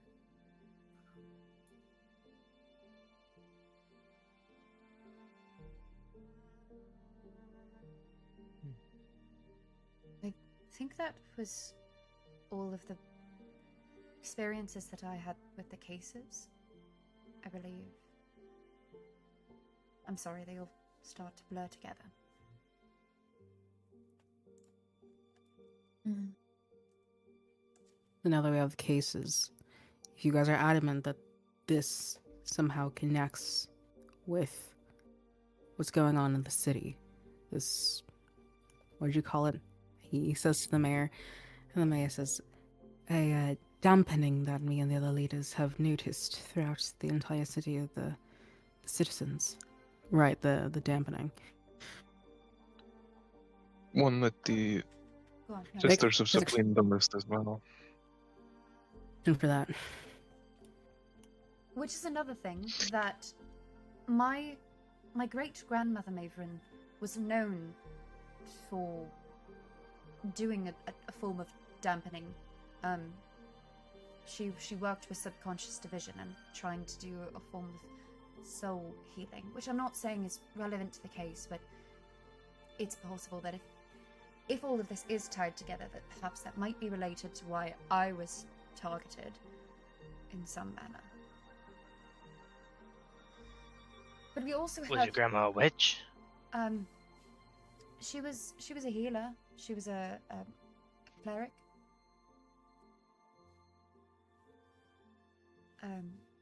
But I don't think that we should neglect the fact that we might have another case on our hands. And I'm sorry, Tanji, but your father's behavior is very concerning. Especially with the knife aspect. That would be Yeah. another thing, that I got that information before hearing that from Matthew. So I was aware of that without actually speaking to Yolan. It seems to have been a case of premonition that was much earlier than what we've experienced before. This is true. Whether it was how close you are to the subject this time around, or either physically or emotionally.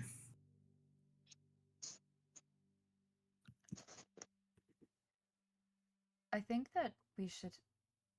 I don't think Jeru should be left alone at this point, knowing what we know. He's got some eyes on him.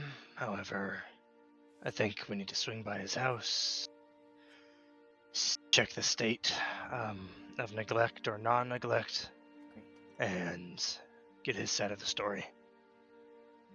we'll get to that. The justifiers. As he takes the pen and writes it down. You've all interacted with them. I know this. I see everything. What did they say was wrong with the city? They've been feeling that leadership hasn't been taking care of the citizens. They cited some of. They didn't directly say the murders, but Amelie's father is a member of the Justifiers, and they did cite that they were displeased with the number of murders that have been happened. They also really like blind imagery, talking about like the like disconnect in some ways. Sometimes they said it in a way of like it being like a veil, a dampening is what we've now started to call what I think it is. But and a lot of the times that they're talking, they both refer to themselves and the people in power that they're working against as being blind, which implies that there might be a third factor that is not blind, which is why I think they might not be exactly the end all be all when it comes to who's in charge with the terrorism going on. It was that individual that summoned the dove Yeah. into existence. Yeah. Whether that is actually the switch that we are trying to find, or someone else is still up in the air, but I believe that is who it is, personally.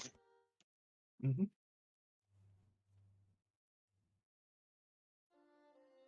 What else do you know on Perry Dogmolo? Is there anyone else you talked to about him? Yes. Oh, frick. What was that woman in the Uh, treehouse?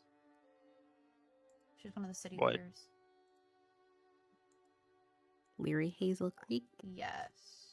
Where is that in my notes? the leader of Valheim. Harry's the one that really liked making the little Figurines. figurines and stuff, Mhm. right? Yeah, I used to make them for the enforcers. Mm-hmm. What did you say? Well, he used to make figures for enforcers.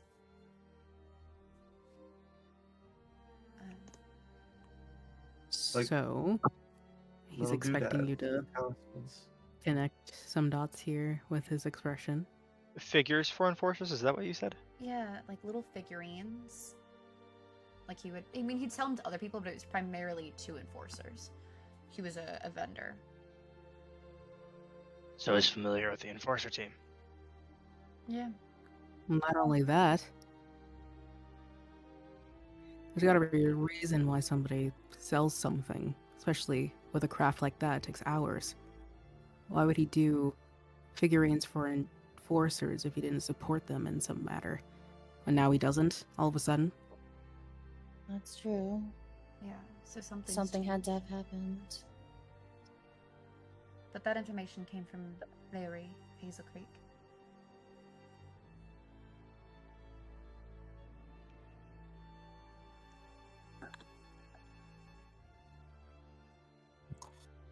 What's out of game? What was the name exactly of the guy? Perry Togmalo. There, Perry the Platypus. Mhm. Yeah. thank you. I do recall there being an incident in the streets, where a few citizens were asking about the curing for Zolokane, and Perry stepping in and stating that we're not working fast enough or we're hiding things from the Yes. people. There have It- been a general displease with the secrecy of the city regarding action taken. Yes, and I don't know. Well, they were mad because one of the Justifiers died, right? Was it his wife? Well, no, someone had mentioned their Justifier wife. Maybe died? it was one of. When we were, I remember I wanted to make a little show, like a memorial of some kind, but because there was like tension with like how they were the Justifiers and stuff, and that wouldn't like be necessarily appropriate if like the people who are directly opposed to it didn't make sense in the moment to ask for it, but I did, and it kind of soured the moment. But it made me remember in this moment that the person that had passed, the flag on the inside of their house, they had their Justifier's flag That up. was That was Amelie. Somali. Yeah. So she wasn't a Hmm. justifier, it was her father was a justifier. And with her being deceased, we had gone to her father's house to talk Gotcha. about it. So then he's gotta So, maybe remove a general displease from the Justifiers, but not Yes. really anything specific. I recall you, Mr. Kanto, asking specifically what we could do, and there wasn't a direct answer, which wouldn't make sense, given the passion that he has for this movement. Make another section. And he goes, takes the pen, and writes out, psychology. Were you watching us?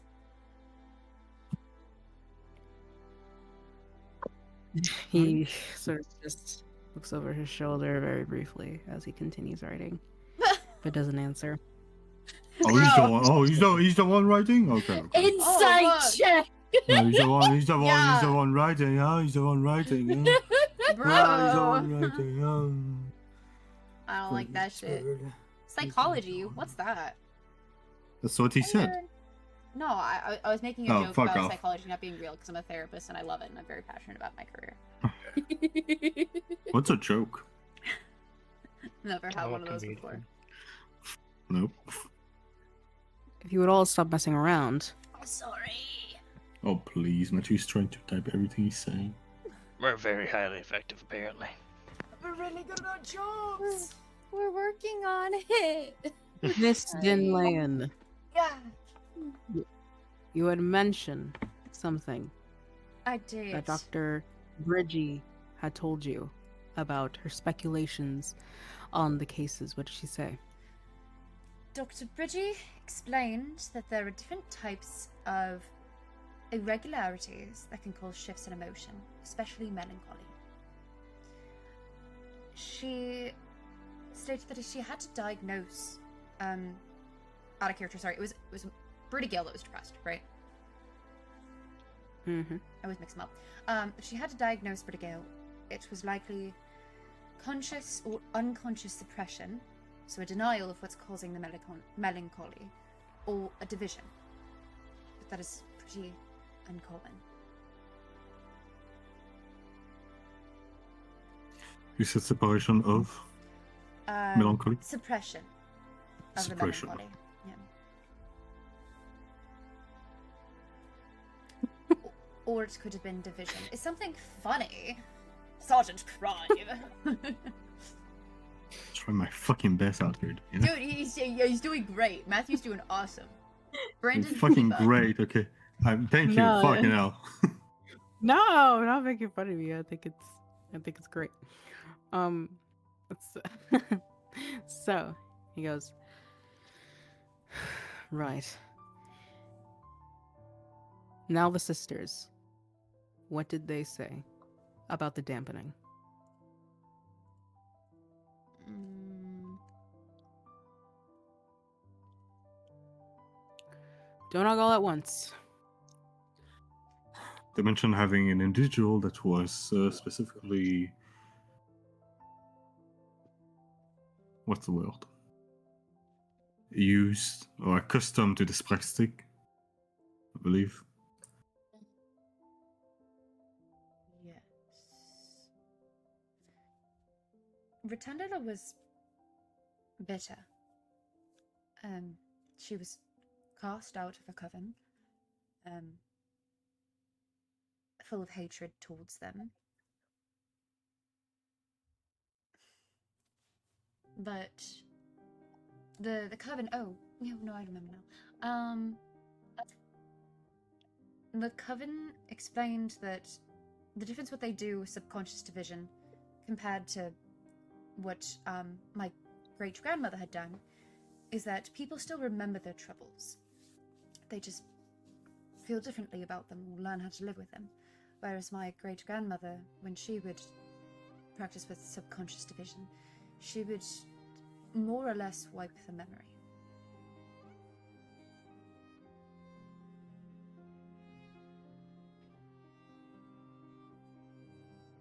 Did the sisters say anything else about their opinions on the dampening?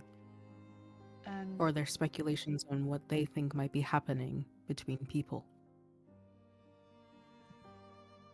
I mean, they mentioned that they're quite familiar with dampening, but that part of the history isn't relevant to them now, and they've kind of changed their way. Now they try to rid people of their sorrows as performers.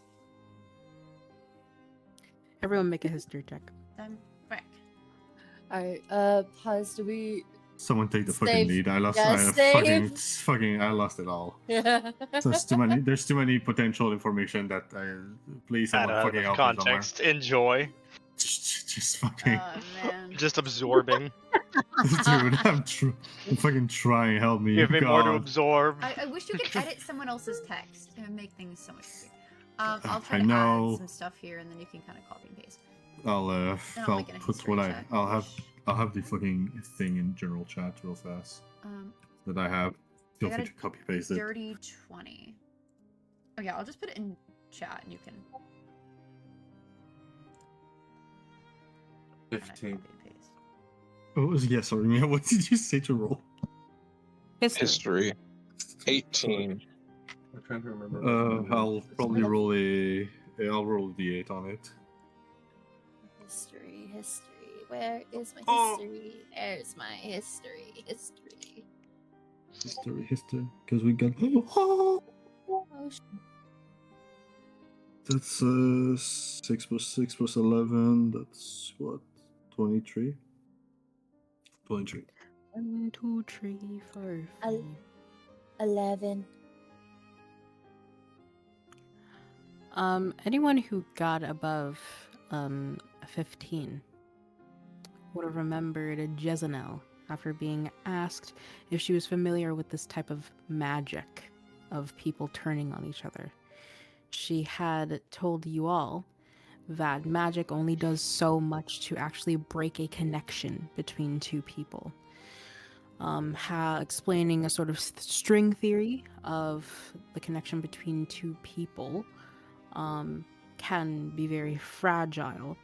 Magic only chips away slightly or makes a little tiny crack. However, it is the two people who are in the relationship who actually make the break. That's what she said.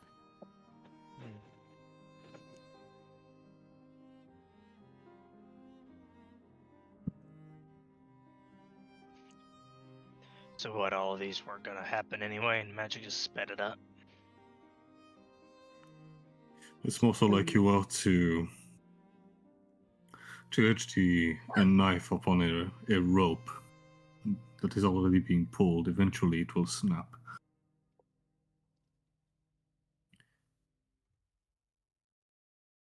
the final straw, I guess you could say. Mm. Right. But ultimately, it's up to the individuals whether that happens. So, if we're applying that knowledge to the cases we have here, it set the stage for them, but they were still responsible. It also means that there could be a lot of stages that are already set, and the people just happen to be holding on still. Sharush and Yodon. Something has Possibly. come to mind. Maybe this might just be my opinion, but maybe it is also physical things. Like for Orpham, it was the denial of his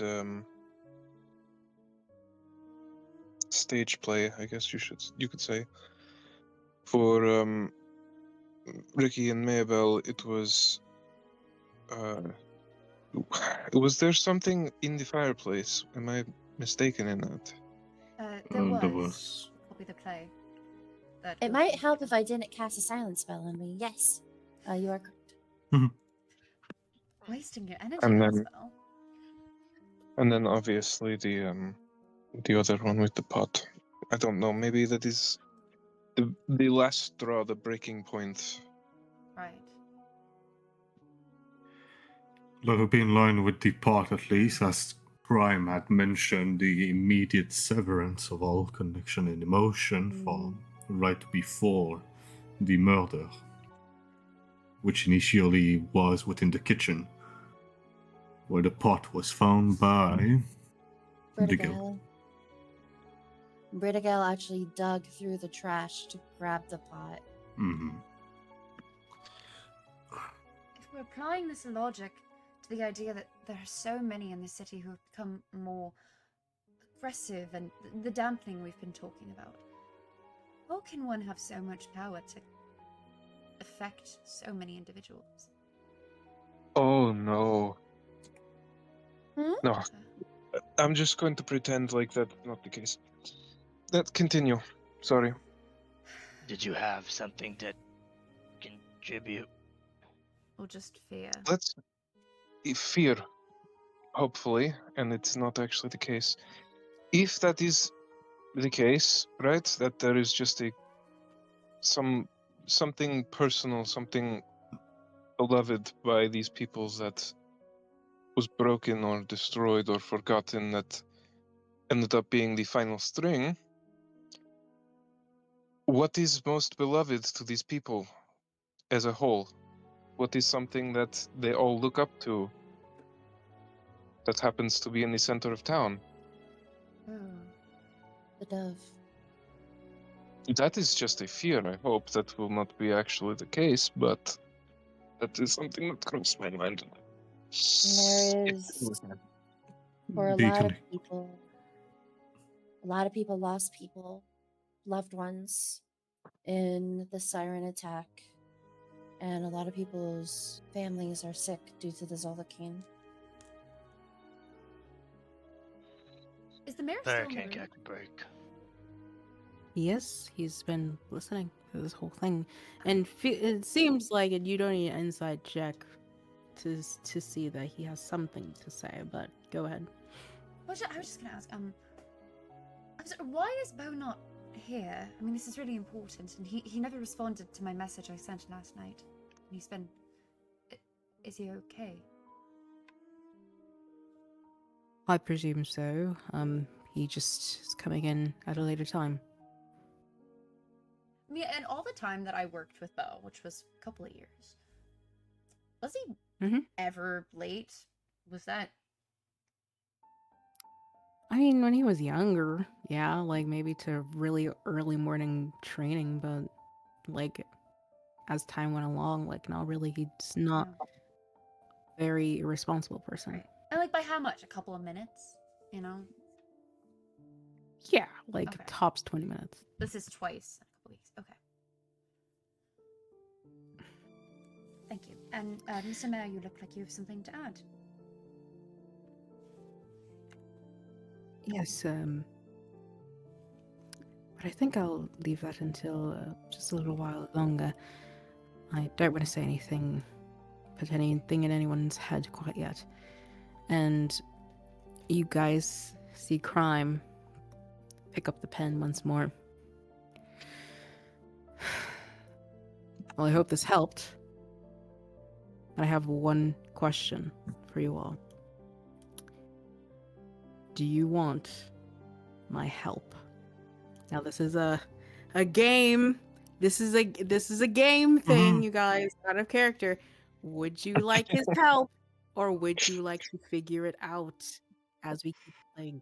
I want He's not gonna help. like solve the case for you, but he's going to give you a big clue.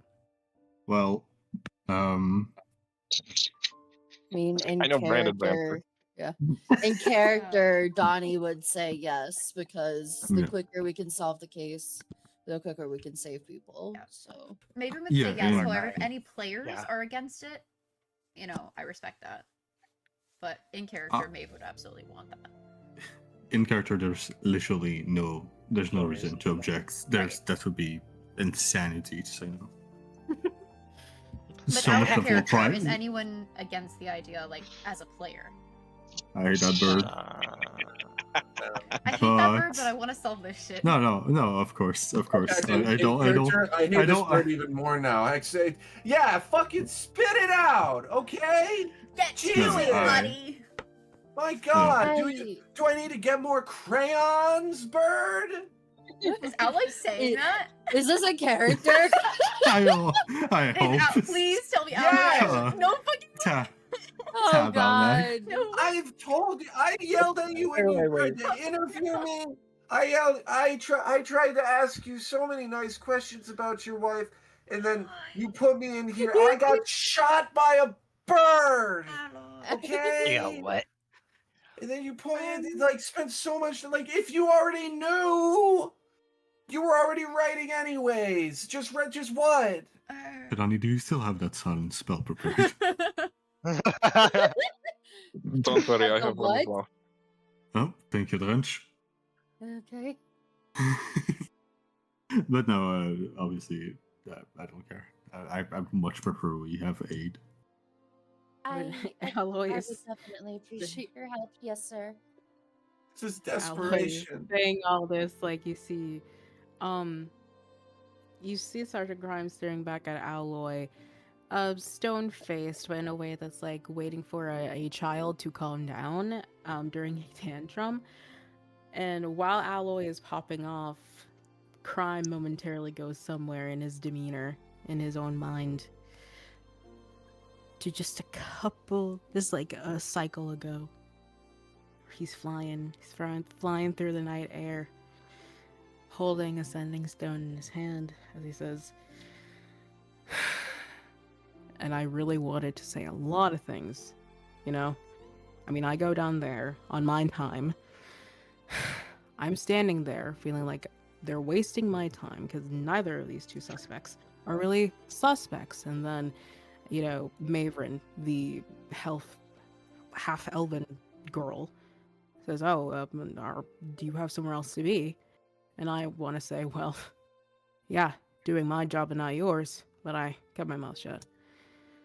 But, you know, it's not easy. And from the sending stone, the voice of Seraphina going, "I know, that must be really hard, baby." "It is." And she goes, "Well, you know what? I bet that they really do appreciate your help. You're not the big bad wolf like everyone thinks you are. Just hang in there, okay?" He exhales. And now we're back into the scene as he waits for Alloy to stop. And he goes, "Right."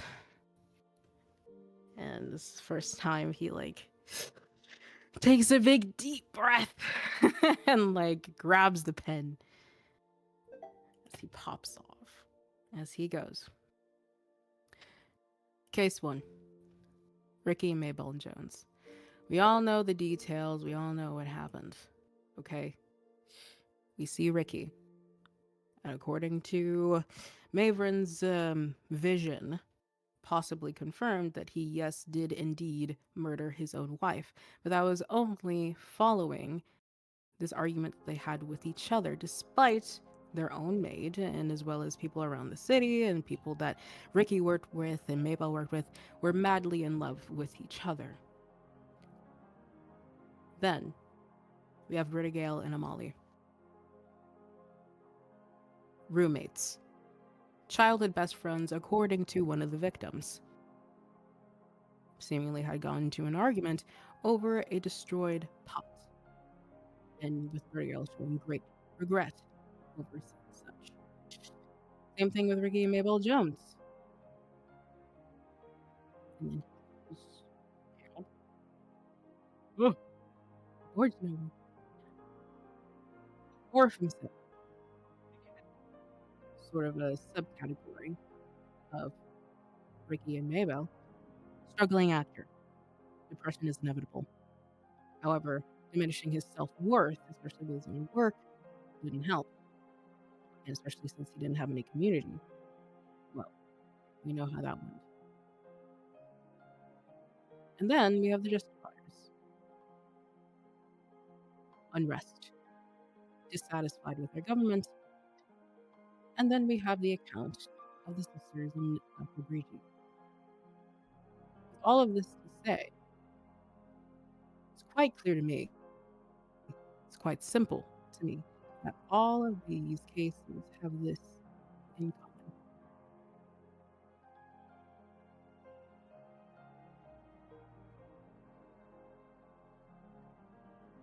Insecurity. Doesn't everyone? Ricky didn't know what to do with his depressed wife. And, if I do recall, he also had felt like he didn't deserve his wife. Britigale and Amali. Britigale had yelled at her best friend, thought she would never come back, thought that she had ruined the relationship. Orphan say. His work felt inadequate. The justifiers have been affected by everything that's happened in the city. And even with this Rotundula, her being forsaken by her own coven and found family.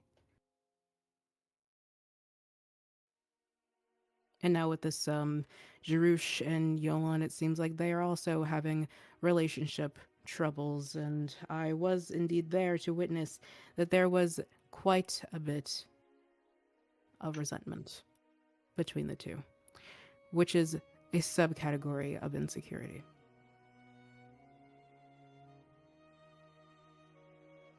Any questions? Well, when I'd No, I spoken just- to Not Yolan, he'd mentioned that he maybe had been fueling some of that potential insecurity by his behavior. Isn't that lined up with what the sisters had to say about relationships? Yeah. Yes. How do we work with that? Finding a driving factor in emotional states is very nice. It doesn't point a lot of directions of culprits. Well, we have an idea of a culprit with Rotundula. But the thing is that everyone is insecure about something. I mean, I think you would be hard pressed to find anyone in the city who doesn't have some insecurity or another. So does that mean that everyone's at risk? Bingo. Agree. And we already knew this was a bigger situation. However, if this Rotundula, with her vendetta against the Sisters of Sabline, is using insecurity, is feeding off of that, then that can be something that when we find her, we could use against her. Mr. Crime, I do have a question, and I would like to pick your brain about it. I'll save it. Yes. The organs that have been missing from the victims. There was a missing liver, and a missing from Britigale, and then there was a missing heart from Orphan. I know that when we spoke with the Sisters of Sabline, and from what your investigation was here, Matthew, both of those have a high potential of magic. We don't know if there's anything missing from Mabel or Ricky. I don't know. I just have a concern about the fact that there are missing organs. I think anyone would think if there's magic at play. I think you also dug into this a little bit, that there's maybe some sort of spell that this Rotundula is trying to do, given that she is a witch. Something that she has to gain from harvesting organs. What spell? That's not my domain. We do know that Ricky But I- appeared blinded at the end, though he was never blind according to anyone else who knew him.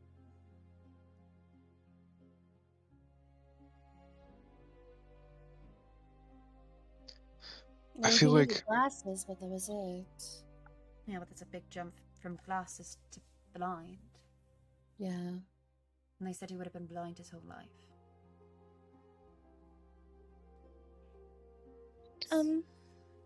Drench, would you know if there's any spell that requires the usage of organs? My brain is only going to possible necromantic spells. none that But- I've personally used, but I mean, Dungeon Master, would Drench have any knowledge of such things? I'm pretty sure we already did this, but thinking back on it, No. There's no spell that you've practiced in your tribe that would require at least organs from multiple different individuals. my people work with old magic, yes, but not in that sense. We don't really use bodies like that. And I can't think of any.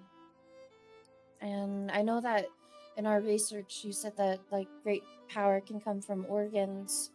I'm just wondering if it's less of we're getting power from it or if they're components. There might be. I believe that finding the specific case of a spell will not aid us in this matter, but taking the organ into account might be that Tundala or someone else is using these people as vessels to take these organs for a greater act, somewhat like Trench. stuffing organs with a capacity for magic, with a certain kind of emotion. Drench is gonna pull out the diamond that he did, because he does have a diamond. He's gonna pull it out and just hold it and be like, shiny. "It is this by itself does absolutely nothing. It is not magical. It is not. It is worth a lot, but other than that, it has no properties. But it is a very good catalyst and use for magic itself. And I feel like that is probably in the same way that these organs and parts are being used, if they are being used for spells. It is not. They're not themselves magic, but they are, like you said, component of things. There's also the blaring fact of accountability before these people die. For example, the My Fault written on Britigal and O'Malley's wall. The My Fault that was seen in Orphim's script. You know that. I'm out of character. I'm pretty sure we told him yes. Or The no? my fault that I wrote. On the wall. Matthew wrote. Oh, you did? Okay. Never mind. I don't say that. Never mind. Matthew pulls the paper. Yeah. And as you just said, Maven, about Yolan saying that he does take some of the blame. Did he not? Yes, to me, though, and it wasn't actually him. So sometimes the things I see can be accurate, but other times they're very, very much not. Who are you talking to when you talk to them, though? And that's when, that's when the mayor speaks up finally. He goes, I don't think you should dismiss it completely, Miss Ninley, and I know you're not, but I think it might be more important to this case than you think. Even though the things that you are seeing are not actually happening, they could possibly just be premonitions of pieces to this puzzle, he says. He goes, in my times of spiritual workings, like in my homeworld, it was quite valuable, somebody's account of what they had saw in their dreams, even. And so he now gets up and goes to the board. You said that he had saw Orpheus drink himself to death, correct? When exactly did that happen inside of the home of Orpheus? When? Like what time? Was there something that happened that may have triggered it? Let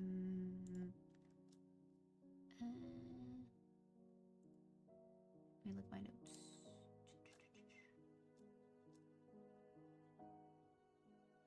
I don't. He came home. I mean, I don't know.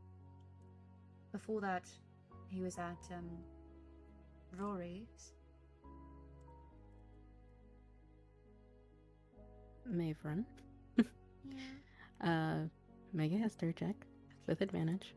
Oh, thank you. That's pretty good. That's not. So that's gonna be another dirty 20. You think back to that moment and you remember investigating the bathroom and how disgusting it was. And you do remember seeing a mirror there. And that's when the whispers and the high pitched ringing started, and that you didn't really have complete control of your body. And you went straight to Orphan's room, to his vanity mirror that was there. And when you looked in the mirror, you saw a shadowy figure in the corner of the room, and it approached you, but it wasn't until it touched you that you got the vision.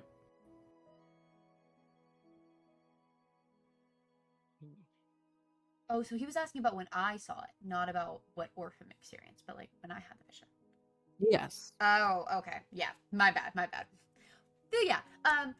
No, I saw a reflection, as I do well, almost every time I have one of these experiences.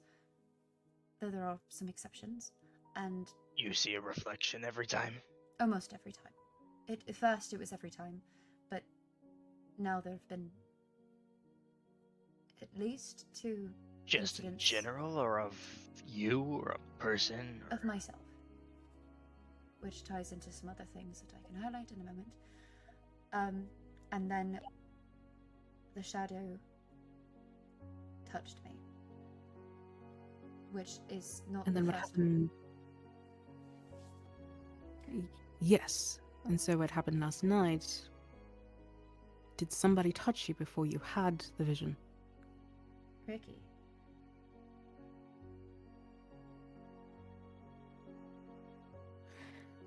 I might be just speaking in draft here, but if you do believe that Rotundula had purposefully sought you out, to do whatever she did to you to cause these visions and this harm,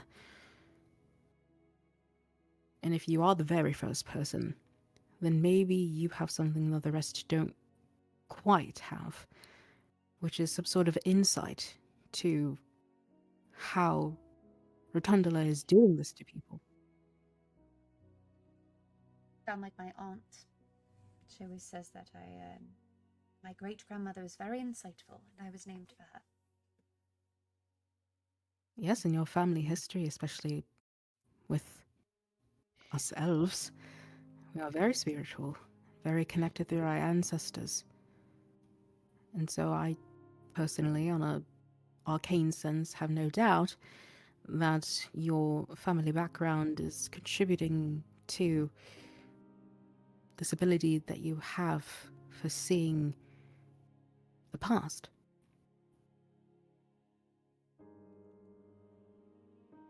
See, that's where I get stuck, because I'm not really the most insightful person. Certainly not the most insightful among even present company. There are certainly better candidates. Miss Dinlayan, magic doesn't care. It's part of who we are as spellcasters. Do you not agree? As he looks to Kadani and Drench and Alloy. Our magic that we have within ourselves, if we are not learned like most wizards and rangers, it's a part of who we are. Our DNA, our blood, it's our emotion. So what you think about yourself is quite irrelevant. He jests. Well, if we are operating under the assumption that my visions are accurate, are you guys okay?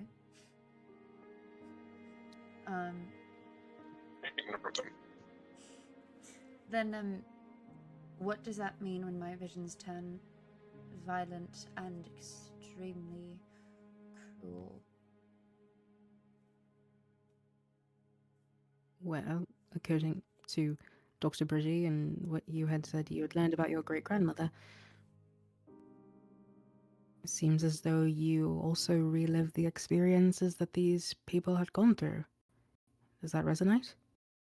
Yes, but also there are times when they look at me, they see me, and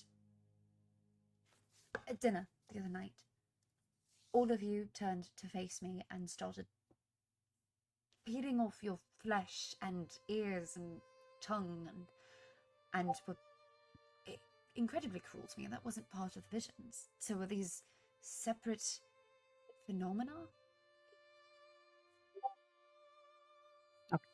Dr. Crime. Sergeant Crime. Goes over to the board once more. Puts a big circle around the word insecurity.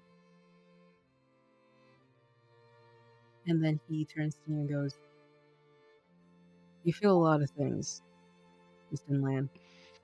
This is what I see the most. Damn. I don't know about that one. She's definitely feeling insecure right now. Well, I do. I hate to I hate to agree with him on that, but I don't need magic to see it either. So Rotundula most likely targeted you because maybe she could also see this, along with you knowing your background. So she knows my background, then she's been probably following me for a long time, or perhaps she's acquainted with some people from my history. But if we're assuming all this is caused by her, why would she want me to have information about these cases? Does she want us to catch her? Or is she just dropping breadcrumbs for what she would like us to know, to lead us in the wrong direction? I think that's a side effect that maybe she didn't foresee. I was really trying to say Can't hear you. You've gone underwater. I feel the Didn't hear same that. way all the time. Blaine, I stop feel the mumbling. same way when it happens. Yeah, yeah, you're getting a taste of Dawson's life.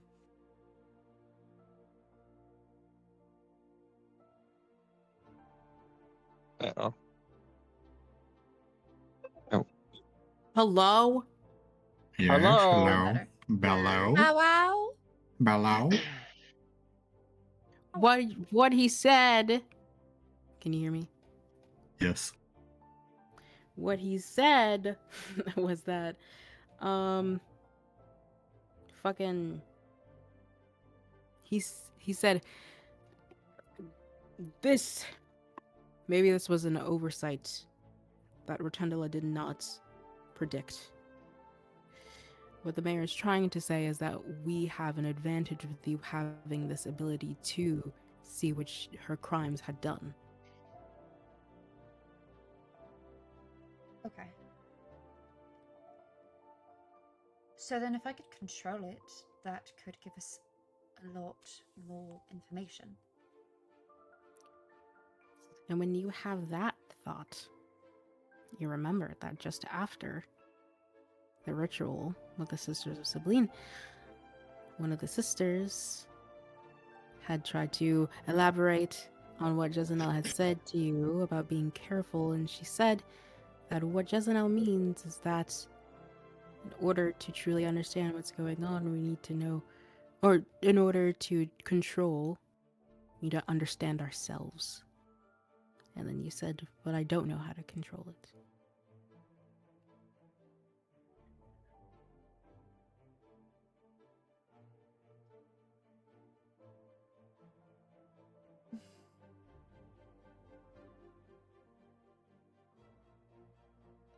I remember Madame Zabel had said something that stuck with me. She told me to not be afraid of myself. And she also said, the glass only breaks if we allow it to, which was cryptic and odd to me at the time. But maybe at some point it will help. But I know that the Sister Spleen also encouraged me to know myself, which is great.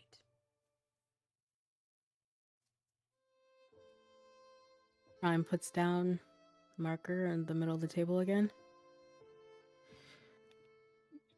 Seems like we've had some clarification, haven't we? Yeah. About what is actually going on, or at least more of an idea. We'll proceed with the next steps of interrogating Peri Jogmalo, seeing what he knows about this figure that appeared last night, working with the Sisters of Sabline, trying to see if there's another way to track down Rotundula. But at least now we know how we could potentially stop her for good and save the city.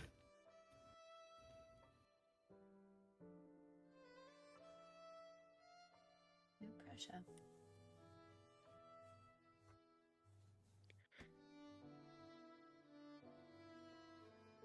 We'll take a quick 10-minute break with that. Uh, Damn. All right. Oh. love your usage of the whiteboard. That was yeah, that was Oh. Jeez. Yeah, as soon as Crime started answering, Alloy went from like, okay, yeah, this is useful, to like, damn, you're kind of like being a little bit of a, you're being a little mean to Maeve Ren. deserved. Yeah. He's mean and dumb, though. Even yeah, Drench is so- like, Yeah, yeah, he's- I can also see the insecurity. Yeah. but like very clearly, like Alloy rips off a piece of this big paper and starts writing a secret note, hiding it from Crime, and only hiding it from Crime. And like everyone else could like sneak around. It's only from him, and that's gonna be what I write while I get a drink. I'm laughing at myself, like figuring out like the tie, like right before me. It was like it said, "Oh yeah, it's because Maeve's hella insecure." It's like because previous I was like, "Oh, could it be because Maeve's insecure?" Yes. 2 seconds later, it's because Maeve's insecure. Yeah, exactly. I saw that in chat. I was like, oh, was that good? Insane call out in the moment. Immediate fucking answers. So this okay, if the solution is Maeve knowing herself, there's a lot of shit she don't want to think about. Yeah, but Oh My no, question you need is- to go back on your back. Looking question back, is, Sorry. while it would be helpful to find her, how is it going to help the city as a whole? Well, Like obviously It's dealing with quite Rotundula. simple, well, it's Drench. quite Oh my simple God. actually. Because you know everything. It's quite You- simple. What he was trying to say is that like we need to mitigate this feeling to the masses, so that way she can't feed off of that anymore. mhm. Oh, And just what would really help that? Killing her. I just want to do that. yeah, which I think we Which definitely just- will that- do. No one was against killing her. Yeah, but we have to find her Yeah. first, and to find her, it sounds like maybe getting Maeve to be able to control these visions Mhm. would help. Maver need to lock the fuck in. Oh god! And then the insecurity's building as this conversation's going on. My fear is that we've identified our next victims we think would be Jarush and Yolan, so we're already on that. No. However, I'm also really worried about Bo, because there's a lot of insecurity in that relationship, at least from Maeve, and I'm assuming probably from him too, which he has explained before, that he has no idea what's going on, how she feels, and what he did wrong. And they recently kissed, and then all of it started. I have I don't know how much I want to say out of Game of Death, but if you go with the logic that Maven is also affected by this circumstance, right? Right now Maven seems to be the first one that could have been affected, right? Or at least targeted by these emotions. Ever since having had somewhat of a declining relationship with Bo. Say for the let's say. That would mean you basically need to conserve as much as possible the relationship, because you and him are the only one who can sever that bond. So I think it's a really good theory, but I think I know what's I know what's causing the insecurity. Because it's my kid. I'm not saying no. I'm not. I'm saying I'm realizing the solution is me being honest with people to tell them what's going on. And Can I? We've already in Arc 1 we faced a bit of insecurities, and it was really, specifically really hard confessions. for her. Can I do you know that one meme from was it Always Sunny in Philadelphia? Always, whatever it is, with the guy at the reg strings. Because I was just thinking, this is entirely off the walls. It's not connecting jack and shit. Because y'all were like, oh, she's feeding off the insecurity, and I'm over here like, oh, just be normal, be a middle school teacher, whatever the fuck. And then I was like, oh, right, Elandrin's being bullied at school. There's a bit of access to Maeve there. And I'm like, yeah, I don't think that's it, Cheyenne. But that's just me doing that you didn't connect shit thing. Wait! Oh no. Oh my god! Wait. Uh-oh. No, okay, wait. Between what you were saying, Shay, and then Brandon, what you were saying about Bo, I was like, oh, you know what? The insecurity and like all that shit. Okay, well, you know what? Timeline-wise, it does kind of match up with when Bo started dating Arlena. And there was some shit brewing with that, right? So you were like, that is true. But then also, I'm thinking about I gotta go through the list of incidents and think about what caused Maeve to feel insecure in those moments. Because when she bumped into Arlena, of course she felt insecure because she was like, I'm good for him. And it's like, oh, okay, that sucks. When she was talking with Yolan, he was like, oh, what was it? Something about like hiding some. I'd have to check my notes. But there was a moment of insecurity there as well. At the very beginning of the arc, Elandrin is like very beginning. This was the day we came home. Yeah. Elandrin very like doesn't react very much to Maeve. Yes, exactly. And that was something I voiced, I think even above table, was troublesome for me. Then we have the times where her family has said these like little bits and bobs of like poo-pooing on Maeve and just oh god. Yeah. I mean, that's a huge factor there, is that she's feeling really insecure with her place in her family. But the times, especially with the new baby coming in. Yeah.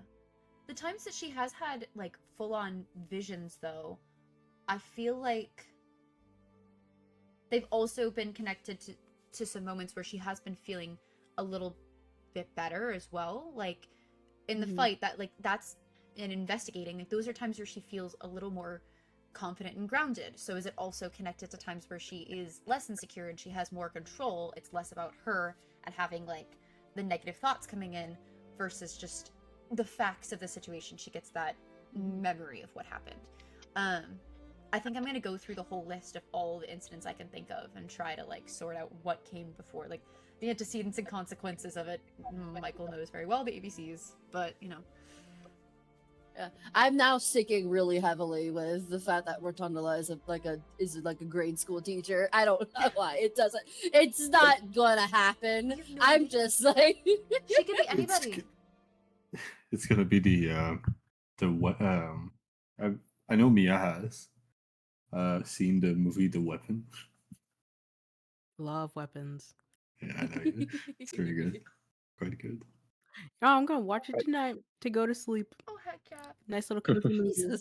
Jesus. What? Mia, what the fuck? That's Let right, her Mia doesn't live. like kids, yeah. Hell no, dog. God. Yeah, It's unlike such a Lady good. Gaga. Lady Gaga goes to sleep to horror movies too. Oh my god. Holy shit, dog.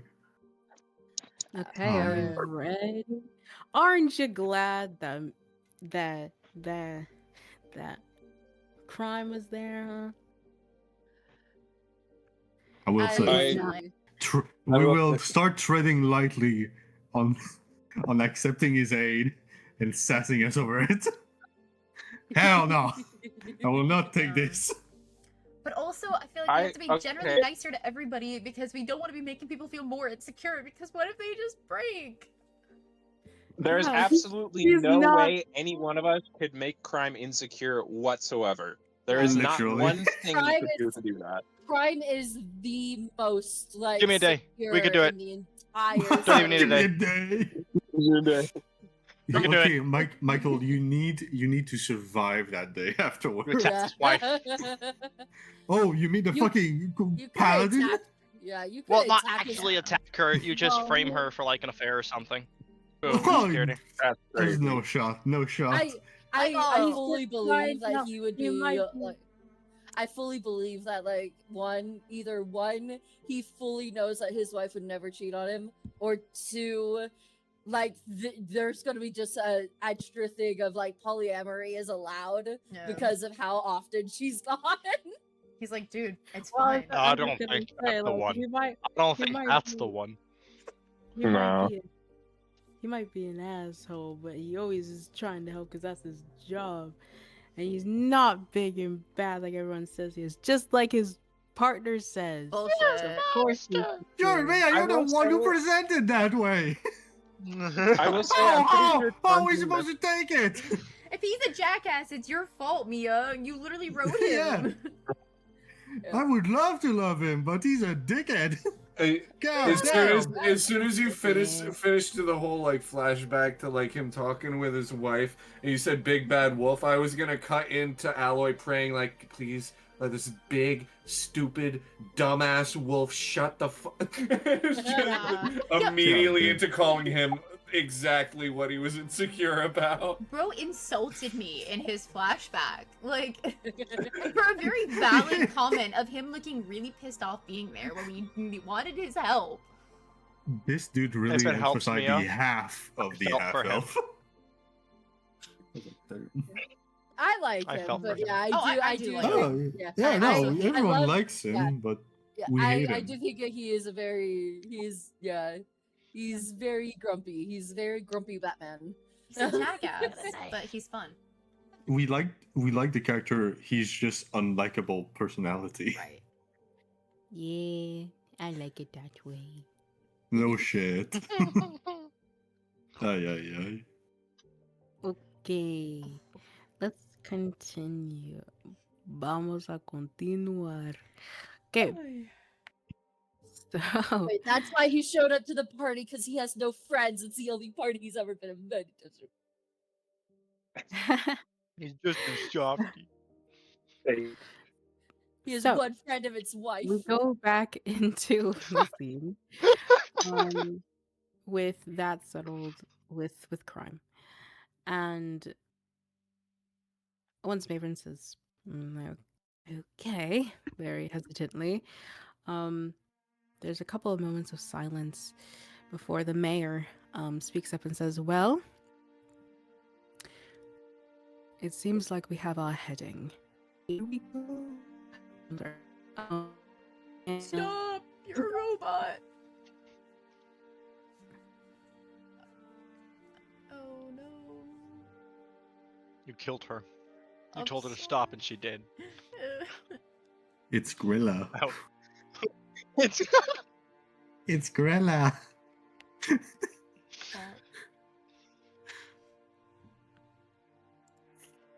My bad, guys. Yeah, Maven, control yourself. What the hell? That's the whole frickin' problem, y'all. Oh, my fault. I didn't realize betting a that. sleeper agent was activated inside of me. Yeah, Alloy's gonna hand over For her Grilla? fucking No. scrap of paper. Oh to yeah. Maven. What's on the Hello. paper? Is it on the whiteboard? Mia, you're back. Where is it? Jeez, Michael. Okay. So, Ooh. Mayor says, seems like we have our heading. Thank you so much, Sergeant Crime, for aiding in this process. I'm sure they will take your guidance and advice and this method of crackdown, as you like to say, for the rest of their investigative lives.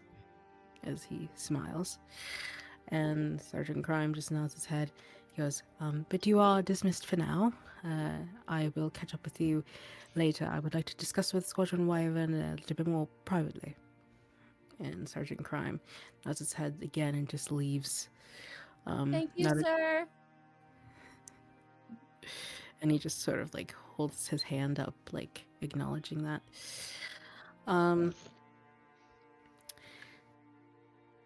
So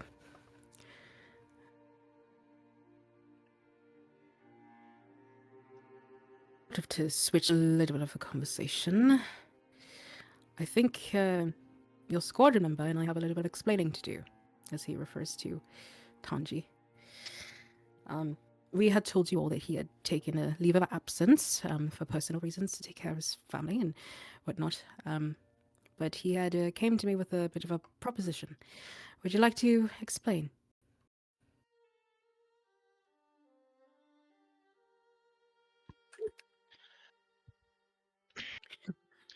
With our recent mission relatively successful, before these cases started popping up, I wanted to get on top of something that seemed to be bothering my local area. So I came to our lieutenant and the uh-oh, my brain. Hold on. Name of daily ignition. Name of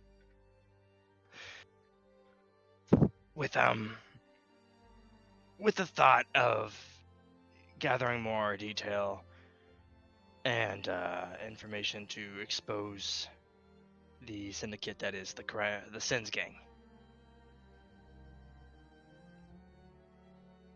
So I've been doing a bit of research, collecting, and undercover missions. A few things here and there. Not too involved, but I've recognized a few things.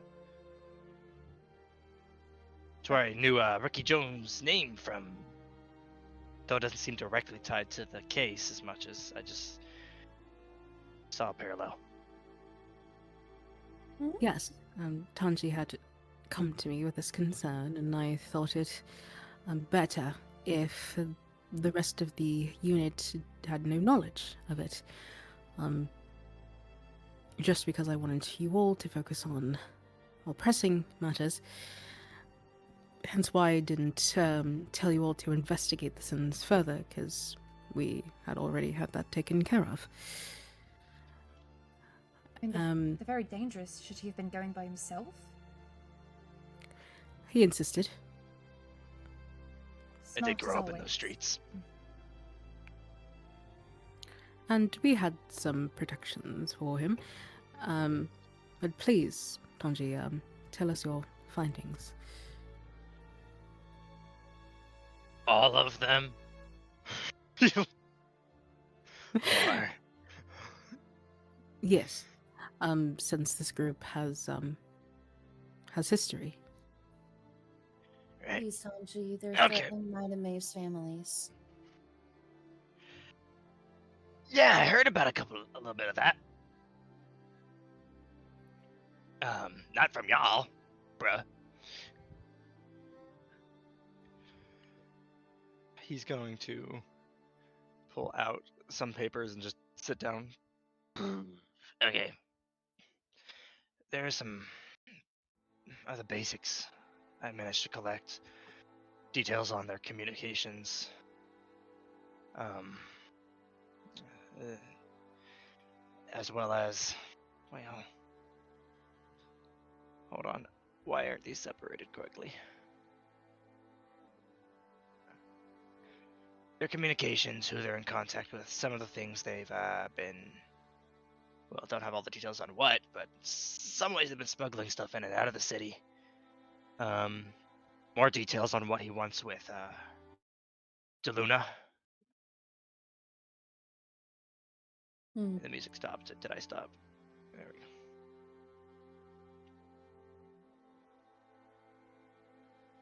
go. Are we all aware of why he wanted to get a hold of DeLuna's estate? Access to the underground. Yeah. But not why. Well, they've shifted gears, or at least looked at several options. DeLuna's is no longer the only entry point known to the underground tunnels. In theory, there is an entrance below Ricky Jones' estate. Oh gosh. I was a little concerned when I found out both estate owners were deceased. And there's a new owner now. That makes That's sense it. why it was sold so quickly. It was sold the next day, almost. Or at least a few days I didn't know prior. that. And out of character, that was that scene in which we all had failed a perception check outside of Ricky Y'all had a Jones's scene on this? face. Must have been that, yeah. My passive perception being 27. Wow. thought you have like expertise in. Tanji sees all. Yeah, he's a real eagle eye.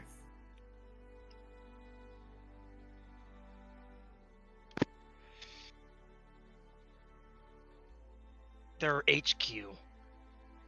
I assume this is the location that we've had experience with Maven Drench. It seems to magically move, or somehow otherwise they pack up and go in some way or other every 5 hours, accessed from a variety of doors. Wrench looks down. That also makes a little bit of sense, yes.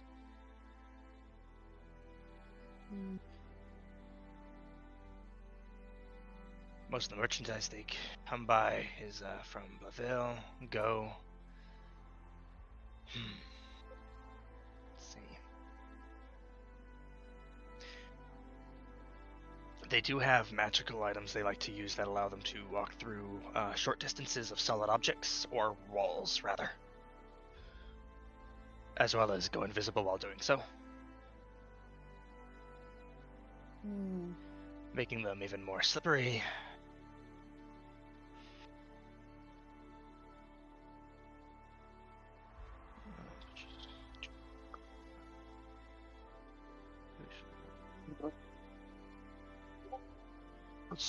Let's see. Wasn't chosen a whole breakdown. And he's Wrench doesn't say anything, but he thinks back to when he went to kind of return the threat that they made against all of our families when he went back there, and similar things happened. Anything. okay. He's just gonna keep it. So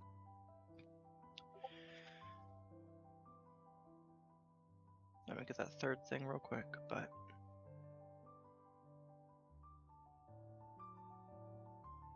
they do have another way of communicating outside of Thieves' Cant. It picked up a little bit here and there, but it's not much.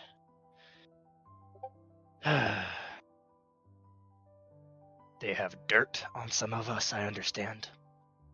Things to be exposed. Like what?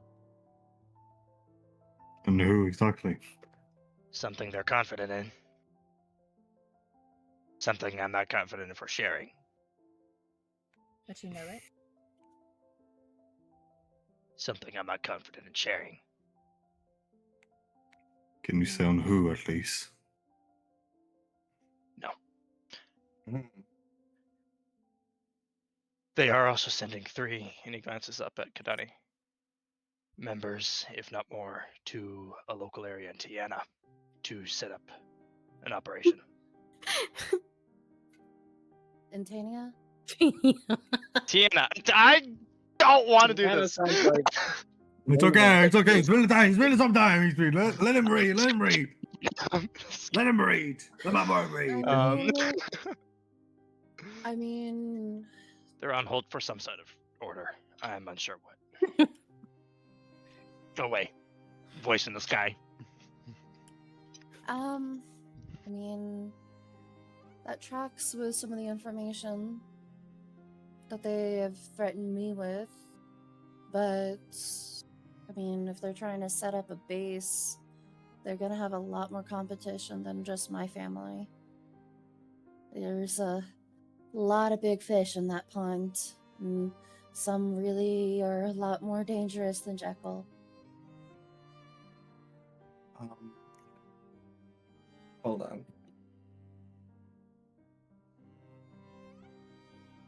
Sorry, They have a someone was whistle. at the door. A whistle sound whistle. system for communication.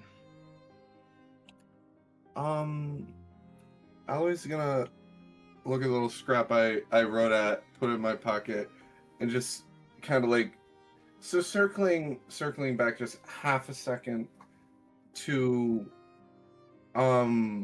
there's dirt on someone, but not, but so when you say that, was this dirt that is something that was here when I was a thing? Or is this just like is this just like a general working with people that got dirt on them thing?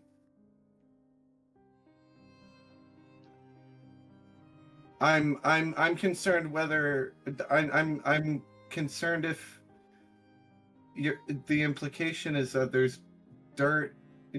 I don't know what the implication to that was, and then there was.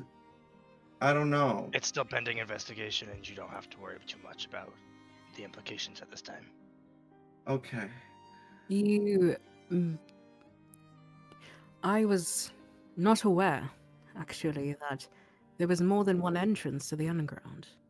Of course, I'm aware of the underground. I'm the mayor, and Mr. Didina has the I was a keys little on behind on lockdown.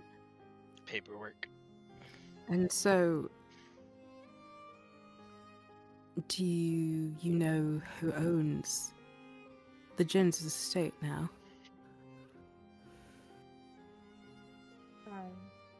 I don't believe we got a name. I'm sure we could find out. Well, yes, Tanji that. Whoops. I do not believe I have that information. Yes, you do. Fuck.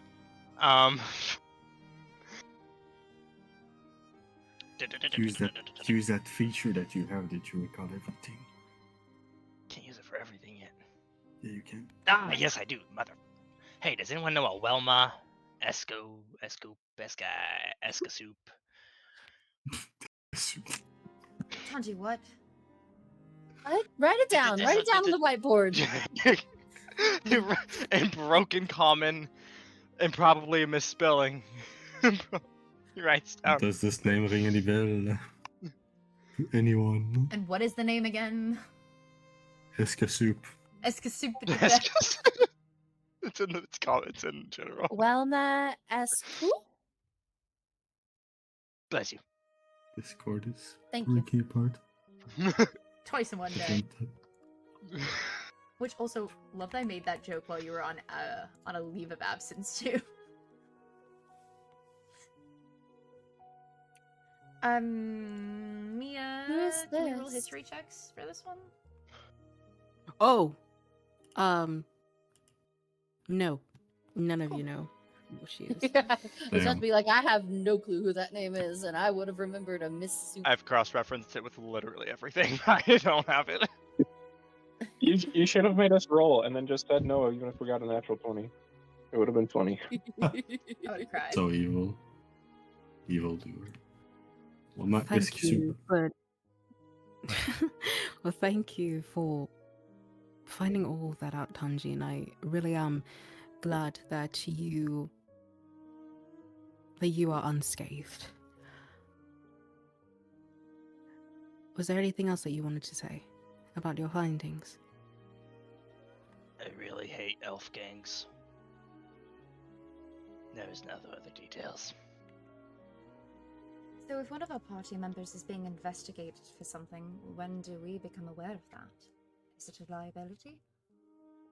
I wouldn't say it's on an official level yet. Hmm. Well, if it's not confirmed, as Tanji had mentioned, I honestly wouldn't take too much to heart the word of members from a gang. Sometimes they could be real parasites and weasels when it comes to these sorts of things. I know.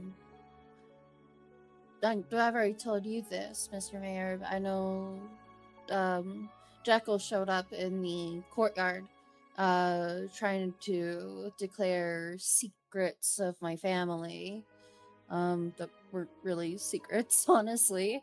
But I don't know how thorough their investigation is. But my family is slightly worried that he may have something to do with my older brother's run away from home.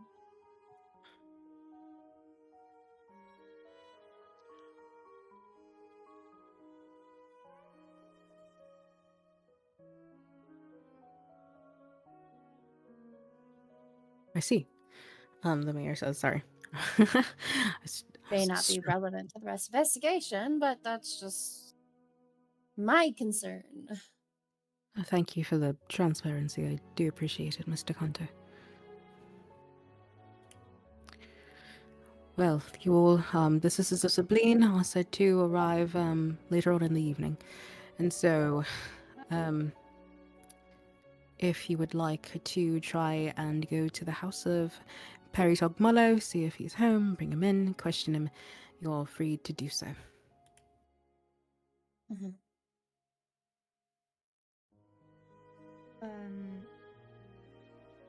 On a personal note, I think I might have a visitor at some point in the day.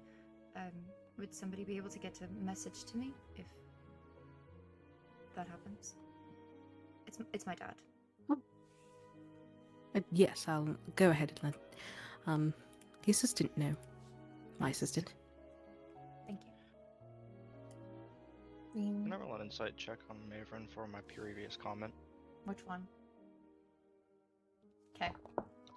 Yeah. Just DM me.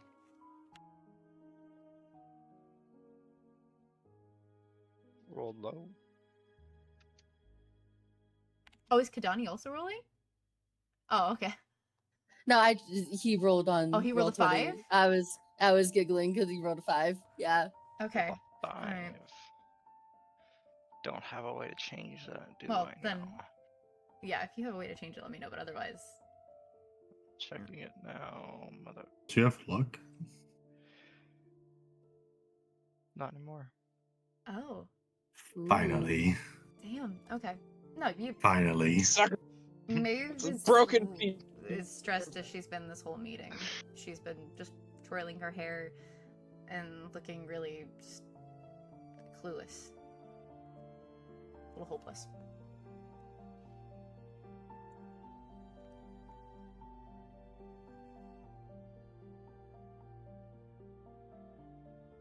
At one point, if Drench had noticed that she was doing that, he'd probably like get her attention subtly and just tap where that symbol was that he gave her.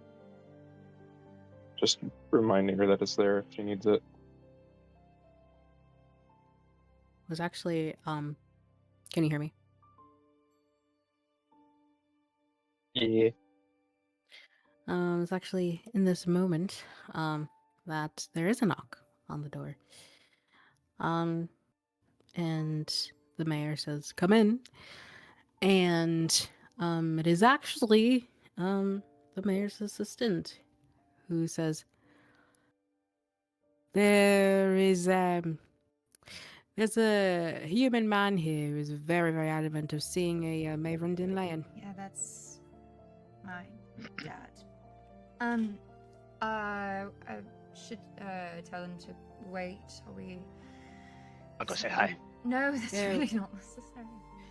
Well, I have no other contributions. I think that we have made great progress with our real goal here when it comes to Rotundula. And like I said, everything that you have on the agenda today, I am not sure if I will be available at the end of the day. So the meeting with the Sisters of Bleen will be with you and potentially Bo. Do try and report back to him at the end of the day.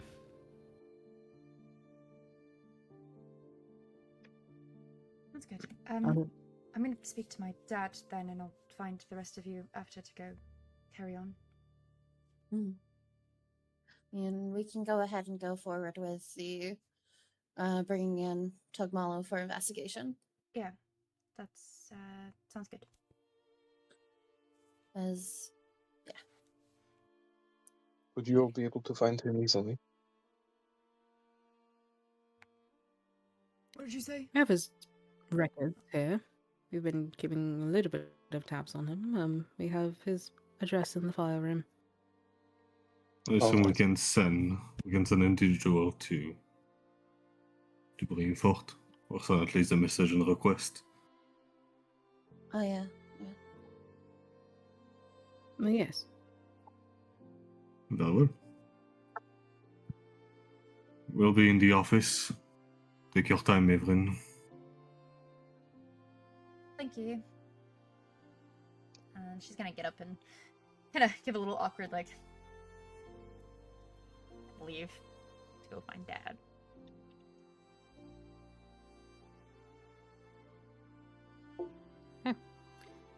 Oh. Oh, sorry.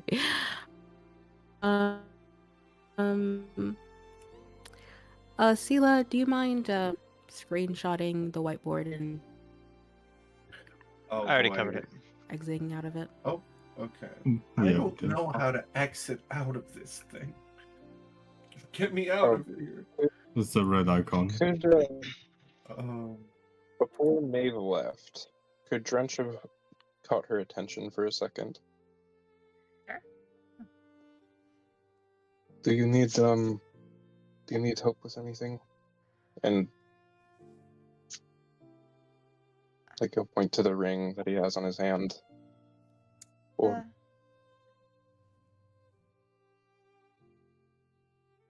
Sorry, finish what you're gonna say. do you need? Would you like me to help go with you, or it is up to you? No, thank you. She's gonna kind of hold the necklace, like fidget the ring, and then kind of hold the necklace so she's got that still. I think I need to handle this on my own. All right. Thanks. And now she'll leave.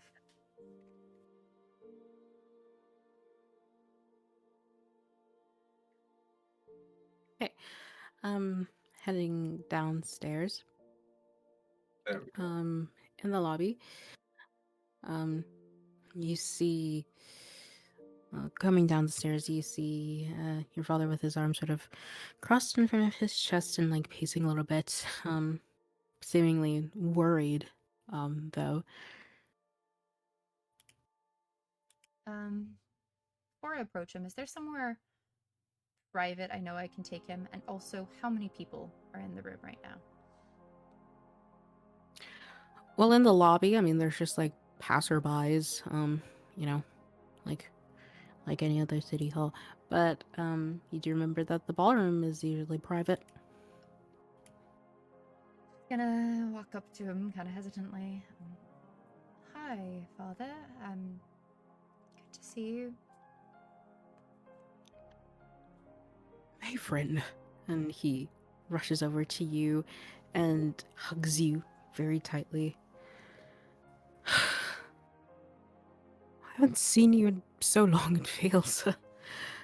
Are you well? Are you all right? Your mother and I heard what happened at what's his name's house.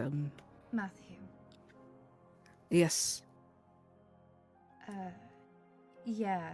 About that, why don't we go talk in private? Okay. And she'll lead him to the ballroom. Okay. You open the door. It's unlocked, and close it, and maybe open your ears a little bit more and look a little keenly around to see, really make sure that nobody's around and you don't see or hear anything. You know, we've been trying to contact you. You haven't been answering. Contact me how? Well, using the sending stone. Mia, have I gotten any other messages that I haven't answered? That I can recall? Nope. Startled me a little. I haven't gotten any messages and I don't ever take the stone off of me. We have been reaching out to you.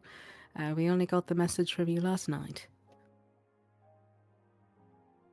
Right. Well, I did. Your mother was asleep. I'm quite happy that I answered, though. How much did Aunt Ellaby tell you? She said that it was akin to when you were in your bed screaming a few cycles ago. That you just freaked out and weren't yourself like you were that night. Okay. To be frank, that's been happening a lot lately. Not exactly the way that happened at Matthew's, but just generally a disconnect from reality, I suppose, which is in large part why I started staying at the barracks, because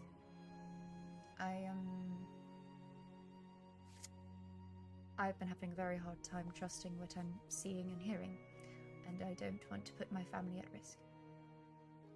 But its situation is being monitored, and I'm trying to figure it out.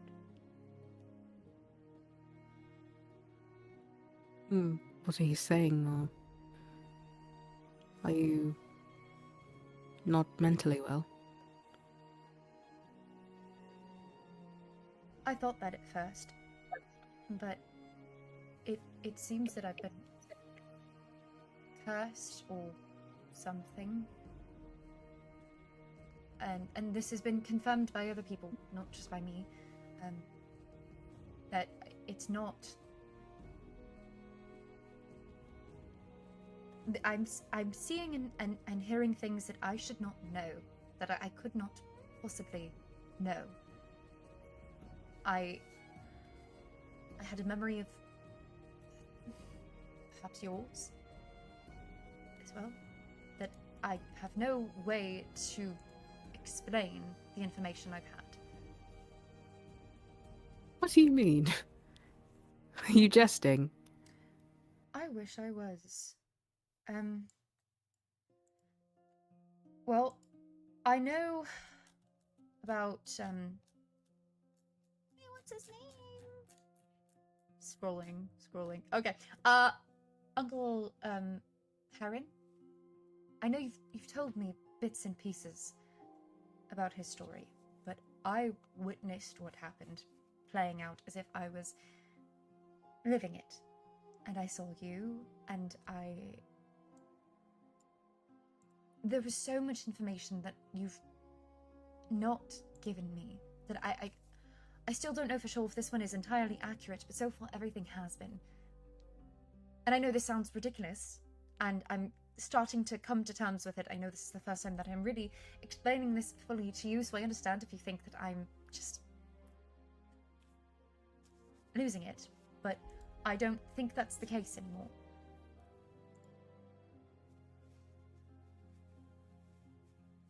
You see your father sort of like do that temple rub thing as he like puts one hand on his hip and starts to wander towards the windows a little bit. What is it with this family and sicknesses that are caused by curses? And he walks back over to you, laxly. What did you see? Well, I saw you much younger, around age 19 or so, and you were being tutored by Aunt Natalie, and she was saying that Grandpa would be proud of you to take over the family business. And you were sharing your perspective about it, and were called down to dinner. Then I saw Aunt Rianne, I saw Grandfather and Grandmother Lamora, and everyone was there. And then Heron walked in, and he was very ill. His veins were darkened, and he was making furniture fly around, and everyone was thrown about, and Grandpa was thrown across the room. Okay. Okay. He says as he puts his hand up. Sorry.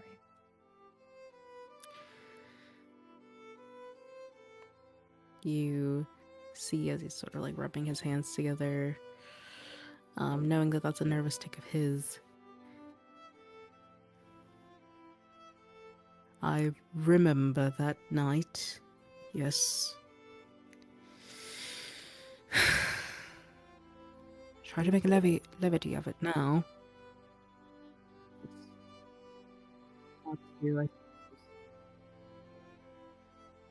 Yes, mine took 2027. Or you're sounding a little muffled, Mia. No! Dad! Dad, where'd you go? Hallucinate.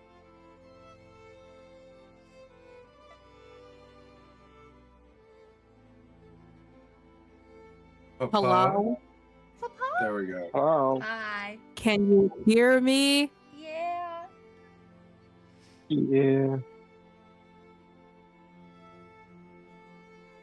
He says, I remember that night. I was studying, yes, with Aunt Natalie, and he came in talking about about his travels and how he had finally achieved what he always wanted to. And from nights when I would hear Mother and Father in their room talking, my Uncle Vernon was obsessed with power. And by power I mean magic, arcane abilities.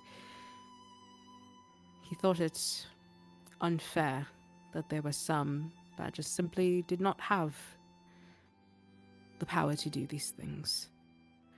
And how the people who were in power and doing horrible things did have magic that was destroying the world at the time. You know, my family wasn't completely for the Vaxxan ways. And on top of that, he was a middle child. He needed attention. And so apparently he had set out trying to find something, someone, an artifact, an item, a person, a warlock of some sort to help him in obtaining power of his own. But through my own research and growing up, and from my father and his father before him, doing that, trying to obtain magical power without already having the DNA for it, it's extremely deadly. In fact, I would argue 100% deadly. If you saw that night, I'm sure you know how it ended. The coroners, the day after, when they had examined his body, had determined that he wasn't killed by the objects that had rushed his body, but rather an overwhelming of his nervous system from the magic that he had acquired somehow. It wasn't until later where we found his journal, his belongings as he travelled in his carriage, that he had obtained this magic from a witch east, druid, who had made a pact. He would have unlimited power in exchange for, well, with his life. I guess he took a gamble. Little did he know it was all of his life. And so that's why your mother is so much in a tizzy about me being surrounded by so much magic and arcane happenings. She fears the same thing will happen to me. Though it's ridiculous. I think I'm traumatized enough to not want to do that.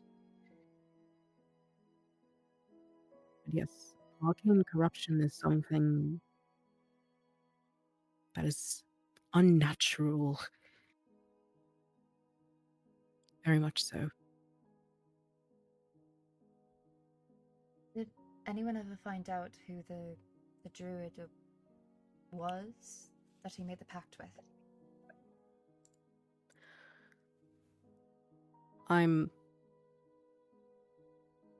Don't really recall. But I do know that this deal that he had made,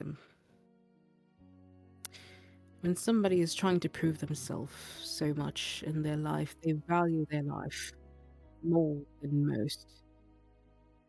And so I guess with this deal that he had made with this witch, who was sort of bound to fail, I suppose he risked his life to live a full life. And he was careless with it, which I suppose is what caused his death.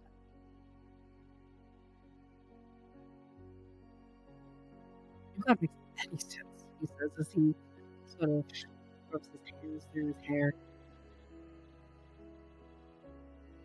I'm sorry to make you relive that, but I also had to confirm with you that what I saw was real, because I'd never gotten that detail from you before. I mean, I knew a little about the arcane corruption, but the rest of it I knew from some other way.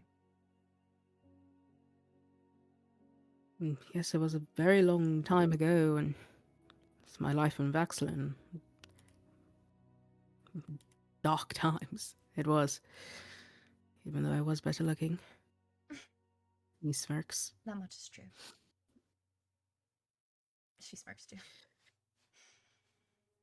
Yes, I mean, these types of stories, you don't tell your children that. I'm sure you understand. Same thing with your great aunt on your mother's side.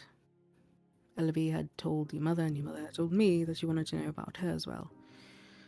And it's just something, that's generational trauma. You don't want to pass that on. And I guess we were just trying to prevent it.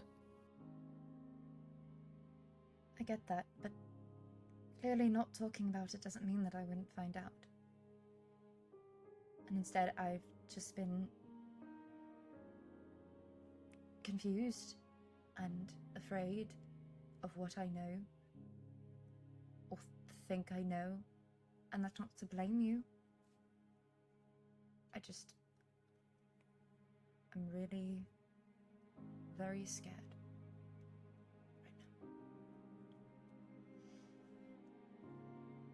right now. I know you are, he says as he grabs both of your hands tightly in his.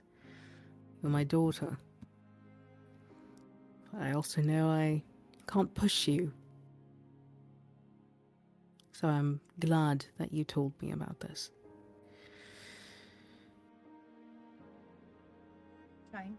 I mean, clearly you already heard a bit from Aunt Ellaby, and I really don't know how I could have not told the truth at this point, though I did think about it. I am the youngest. I don't know what it's like having all that pressure as the eldest child, but I can imagine. Just remember to not put too much pressure on that back of yours. Well, I think a lot of that pressure is gone now that Alandrin is well again. I think that was a motivator for a lot of my decisions. Yes, and with my new job, which I started today, by the way. Oh, yes, congratulations. How did that go? It's going well so far. Still getting used to talking to a big crowd of people who Sure. don't know how to do anything. But I'm sure I'll get used to it. I'm really glad, but I hope that you take the same words you said to me to heart as well, to not put too much pressure on your shoulders. Because if it is solely for financial reasons that you're taking this job, I can help. I have helped, and I'm happy to continue helping. He sort of just like rolls his eyes and shakes his head. You've said this many times before. It's not your responsibility. I know you know that, but I mean it. Now that I have a better job, it's time that you really start to let go. I think things are going to be okay from now on. Me too.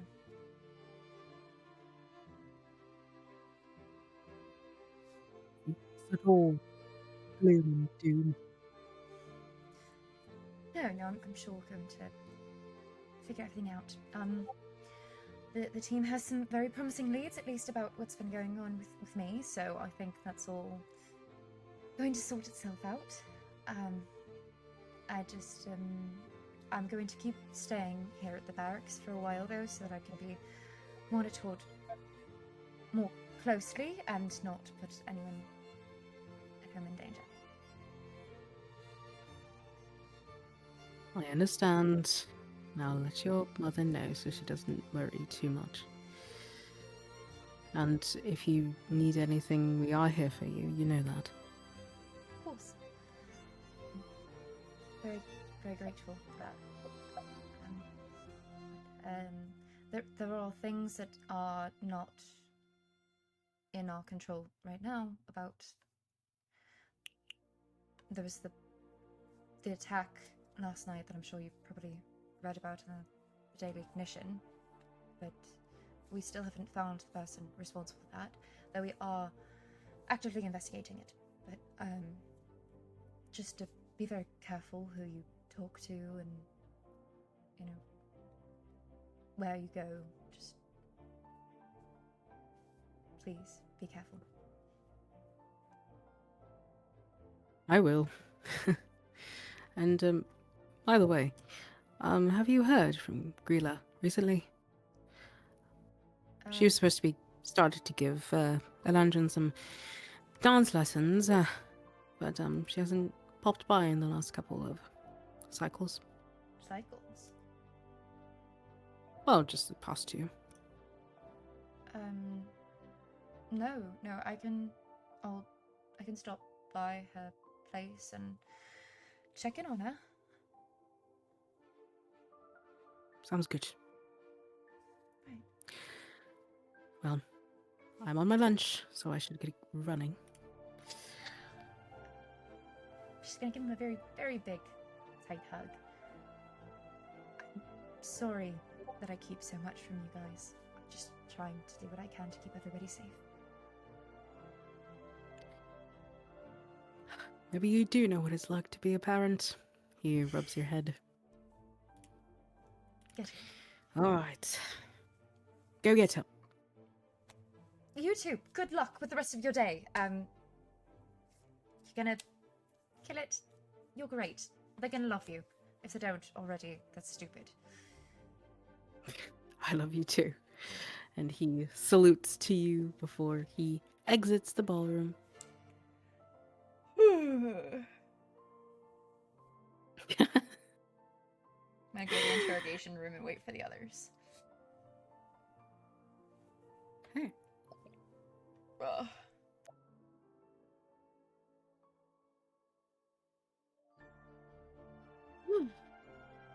Any water? Talking in low man voices.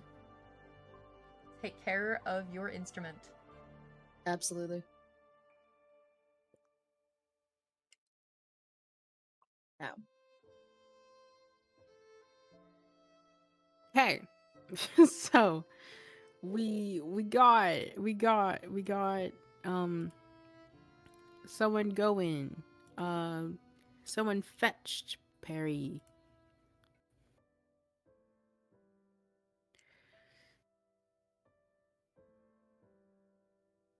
Is that a question? Is that is that a question? Sorry. Yeah, Matthew had asked if somebody else can go get him, right? Well, Matthew would, sorry. So yeah, Matthew would have a request being sent for a summoning of him. Cool. So any fashion that has been done before, either by letter or by guard sending the message, whatever the case, that a summoning of his presence is has been made. Okay. So it takes about an hour and a half or so. But via sending, you do get a confirmation that Perry Togmolo was found in his home and completely willing to come in and be interrogated. And so that's where you all are now. You guys are in the interrogation hall. He was brought in before you guys were, and so he now sits in the interrogation room with a paper cup of water in front of him. You see, excuse me, his bald head and his overalls as he lays back in his chair in sort of rebellion. What are you guys doing? In the I assume the double-sided room that we can see from within. Matthew will turn to the other one. So what is our primary angle of attack here? He's What do you want goofy to looking. extract? He is. Are there any questions specific that we wish to ask? Any angle? I mean, we're gonna need to find the leader, find his connection with the leader, get as much information out of him as we can. I'm going to go out on a limb and assume that he's not willing to submit to his own of truth because of his distrust of enforcers, but it might be worth asking anyways. Well, we did state, and it is pretty apparent that he is at the very least a accomplice to terrorism, yes? With the whole Mm-hmm. thing that happened with the statue. So it would be in his best interest to speak truthfully and as much as information as he can give. I would like to get some clarification on that too, because we have down that he is a accomplice to terrorism. This will require a trial, correct? Yes, so imagine if we can get him under a zone of truth, stating that he was unaware of what had happened, it might look a lot better for him. This isn't a interrogation, and then once we're done, we let go. I mean, generally speaking, no. But if he gives us enough honest information, maybe in a day or two, we can keep tabs on him. But I don't know how this works. Do we have enough grounds to hold him extensively, or? Oh, I would assume so. We have openly admission with a handful of witnesses that he had planned on raiding a city infrastructure. Mm. Already there, we can charge him on the matter. What I'm wondering is if we need to have a lawyer involved, especially as this is going to have to go to trial. That's his choice. If he wants a lawyer, he can ask for one, but we don't need to suggest it. Mhm. I'm sure he's already been read his rights. But on that note, I think we need to do this completely by the books, which is why I'm going to recuse myself, because I'm technically not an enforcer, and also I want to punch him in the throat. I don't Hold have back a personal laugh beef with a the little guy. bit. I'll stand inside.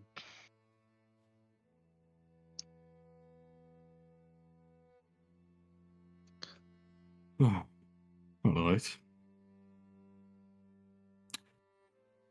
Courtney, will you come with me? I'll come with. No? I'll let Don't you said start. he would do well, yeah? Yeah. Yeah. Thought you're So it was- back. Oh, Sorry, repeat. Sanji said he would join inside as well. Oh, yes, absolutely. Yeah. Certainly.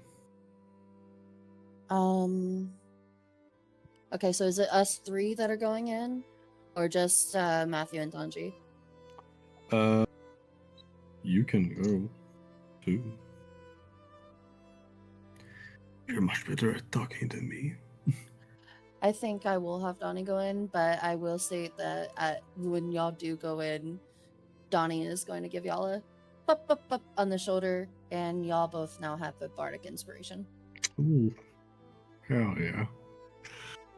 And Oh. that is I am for your inside own, reading this crap. yeah, and for your own knowledge, Tanji, Michael, with the level she's at, it's a D8. D8. Mhm. Oh, that's gonna be mean. It's gonna be up to a D10 in the next level, but yeah. Oh boy. Look at that Ooh, bardic. I have 2d8 to add. Interesting. Very fun. And also just letting you know, because of the level she's at, if you fail whatever roll that is with the bardic inspiration, you keep the bardic inspiration dice. Nice. Very cool. Very nice.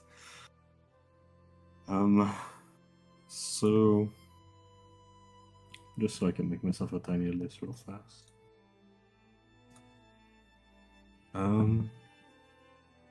Connection to his leader. Identity of his leader.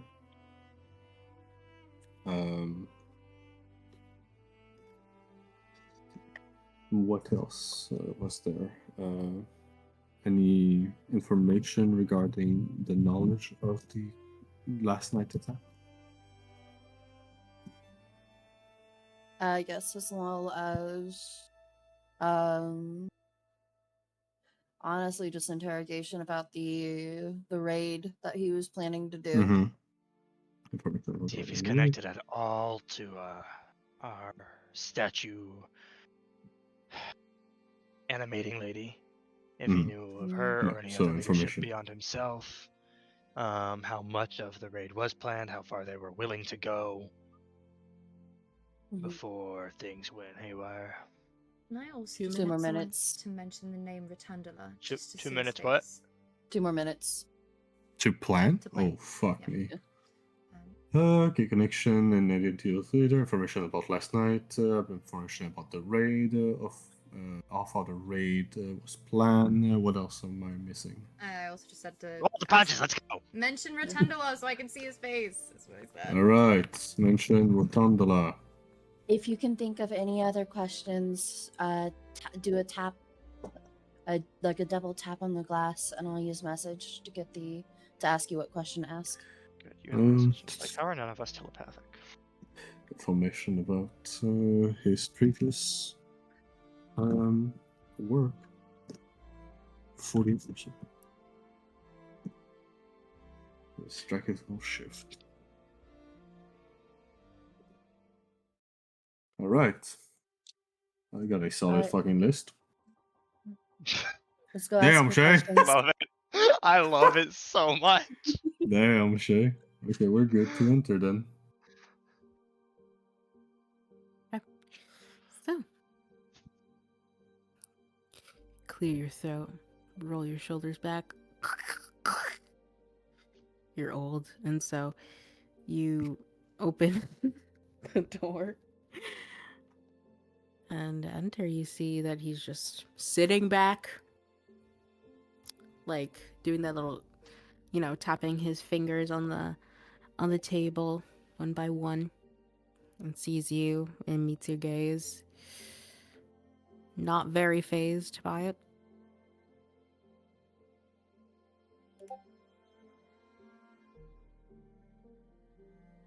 What time of the day is it right now? What? What time of the day is it right now? Like Afternoon, evening, a little after mid-sun. afternoon. I'm having it late already. It's not bad. Like a little after the afternoon. It's like 1 o'clock. Ma'am, Uh-huh. I just want to clarify. So the interrogation rooms, scene wise. So we've got interrogation room, full stop between the three of them interrogating little man, and then we have me and Drench watching this interrogation happening from a room that is also secure, that is also official, that Maverin is now outside of. Correct, right? So there's like it's Maverin 1, doesn't get to 2, see his and then face. 3. From my understanding, the way that we're just grouped up. In other words, like I'm alone with Drench. No, so I'm staying in the behind the glass too. I'm just not going into the Oh, interrogation okay, room you're yet just because I okay. am So not an enforcer Yeah. currently. so this That zone is conversation- unofficial. Well, no, That their interrogation is official. I'm just not involved because I'm not an official. no, yeah, that's what I mean. Like Oh, okay. the official zone is not the interrogation room and the room that we are watching from. The only because if this was an official zone, you wouldn't be allowed to be here, right? I mean, One- Like, are you? We're not what- on the. this is just like a thing that like when you originally said, I want to make sure that I stay out of this. Yeah. I thought you said that and then left the room. oh no, I'm still in the room. I mean, I think it's still an official Okay. zone, but I'm not The part DM of the left the room. investigation, which is Gotcha. worrisome. Okay, I Where see. did she go? I see. I understand the vision. Where's Mia? It's an interrogation room set up from the rookie There you go. NCIS. Yeah, like Yeah. the Mm. mirrored glass. You got The your mirror Sit glass. material. Yes. standard situation. Hello, Mia. Hello. Hello. Hello. Hello, I am. Hey, I hey, am. hey, Yeah, I am hey, so so sorry. I had to hi. step away. No, you're good. Oh. Mia stepped away at the same time. That's cool yes, glass. okay. Okay. So guys, Mm-hmm. it's like SVU. Everyone's outside of the glass, and Matthew went into the interrogation room with Perry. Maeve can be there, even though she's not an enforcer right now. She's part of the case. We're on the same Is that page. clear? Yes, ma'am. Mm-hmm. Yes. Okay. Period. Thanks, Mom. Matthew, what do you say as you enter? Greeting, Mr. Tormello. I'll get straight to the point. We're about to conduct a little bit of an interrogation regarding some of the past events that are in connection with you. Would you like to have the possibility of a zone of truth being cast on you during the interrogation? I don't think that's necessary. Well, in that case, and that you will sit down.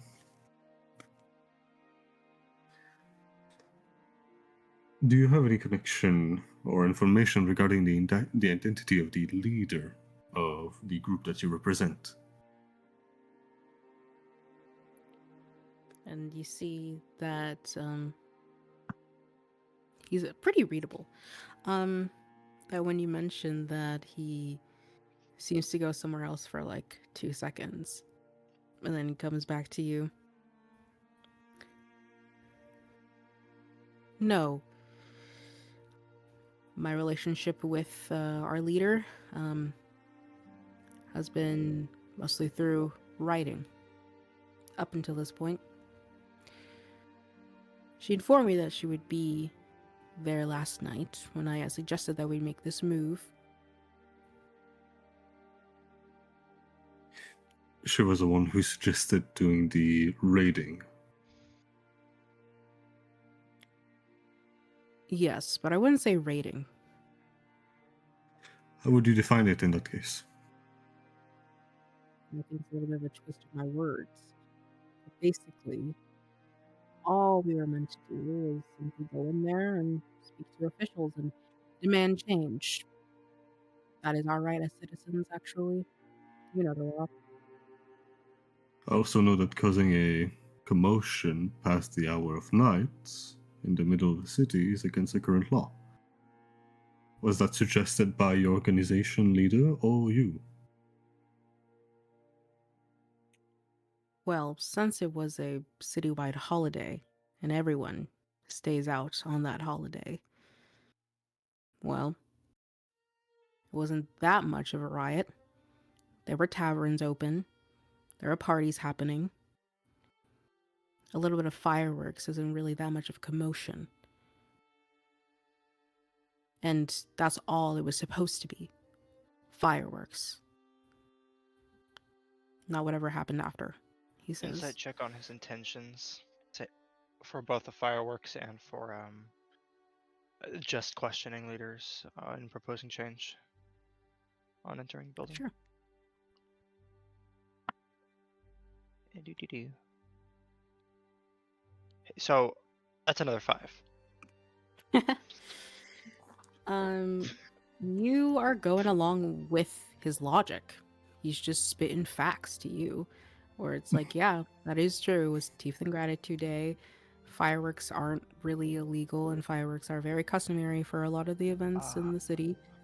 And to your knowledge, there wasn't any damage while the fireworks were going off. Wait a minute. Could I say Drench is just passively keeping a bead on how truthful he is? You would have to roll. My game's rigged, by the way. I can only roll 5s. I realized my modifier was +5, so that would mean I rolled a 0.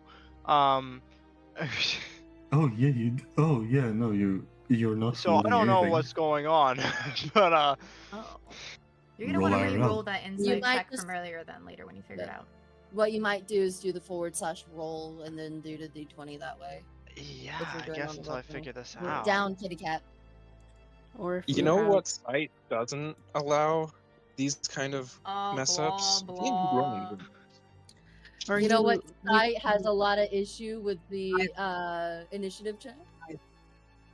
Sorry. We have 10 minutes. You could also, from now on, use Google to roll your dice. Or if you have physical dice, you can do that and then just add your modifiers on top of that. I'll If you'd figure it like out, to don't worry. reroll, you can. Drench, Oh, are you doing insight check? Yes. What's your insight I, check? I rolled 27. So, similar things of he seems very relaxed other than the moment when Matthew had mentioned this mysterious leader, that what he's saying is 100% factual in his brain, given his, body language. He doesn't seem to be deceptive in any way. Okay. Continue, Matthew. How far the raid was planned originally? Say that again. How far of the raid was planned initially? Well, if you're asking how long we've been planning it, only a couple days. If you're asking how far we were willing to go to get answers, well, we were simply just going to be strongly worded with numbers, as hope as with intimidation in numbers. The timeline was that I would gather everyone in front of the peace dove. She would arrive and she would lead us in.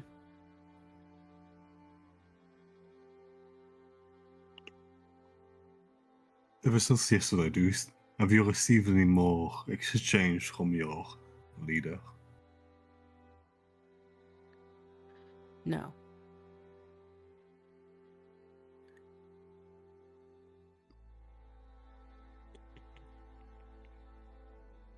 Sorry, I'm just making my checklist. Can you explain to us how your previous relationship regarding the city's official?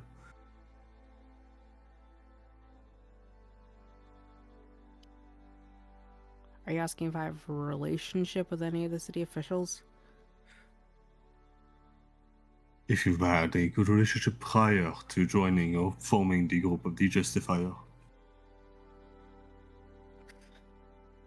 Your exchange yeah. with Enforcer? Yeah.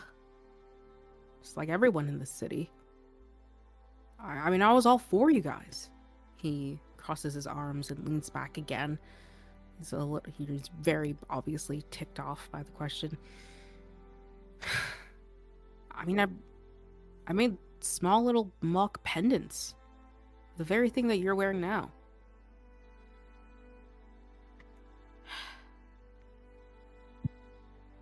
I mean, I guess there were some doubts. That's how it started. I opened my eyes, he says as he leans forward and puts his hands on the desk.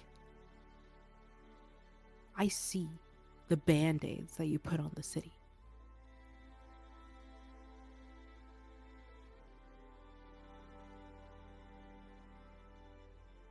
But yeah, I supported you guys. But one day it just all snapped for me.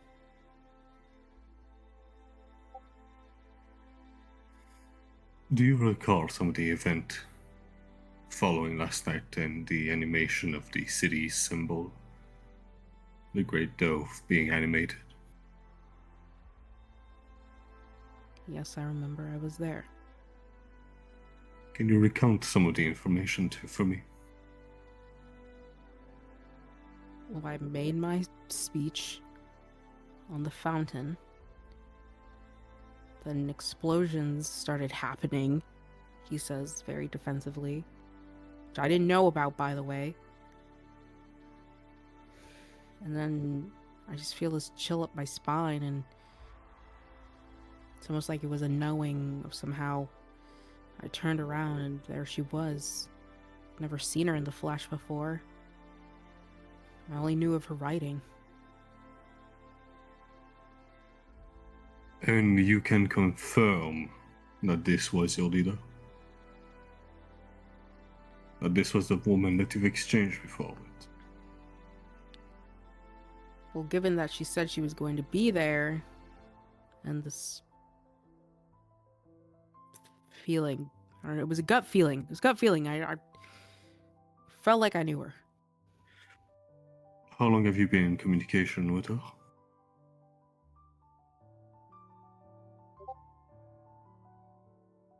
Nearly 2 months now.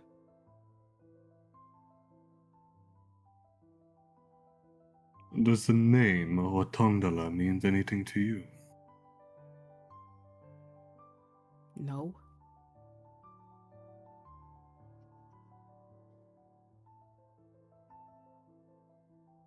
That you will give a glance at Tenji briefly. Insight check. Working numbers. Mhm. Yeah, can I insight check that as well? 12. 15. I would like to as well. Sure. I just realized I forgot to ask something. That is What have we Fuck. forgotten to ask? insight. I forgot to ask if That's he consent 14. to a detect magic.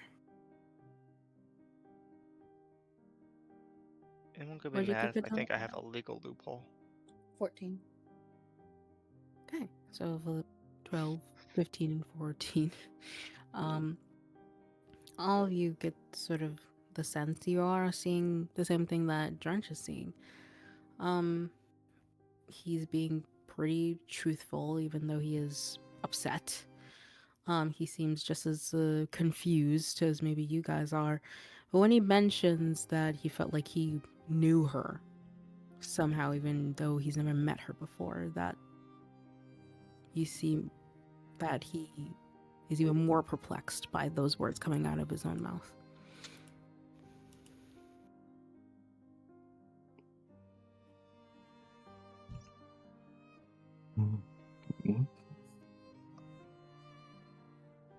What? Why do I lost his last name. Tongan? Hogmallow. Togmalo. Mr. Togmalo, would you consent to a detect magic spell to be cast within the room? Sure. I believe I know that Tenji might have it. I don't know. I think, perhaps. He doesn't. Alright, I'll... Can we ask the Usually the person guy, that normally yeah. casts the spell? Yeah. Yeah, just... Oh, I do Same have it. old I just not guy. prepared. Same old guy coming in and does the thing. And when he does, he is, at least Paratogmalo, there's nothing on him that is glowing or has an aura. You look back towards your teammates and you see a Christmas tree. Nothing on Perry. Oh. Alright.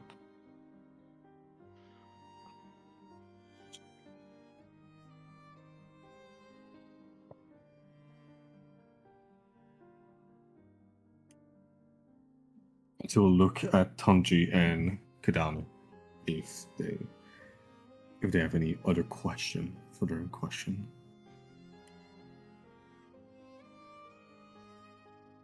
Mr. Tugmalo, you stated that you had a gut feeling that you may have known the leader. Can I have you elaborate a little bit more on that?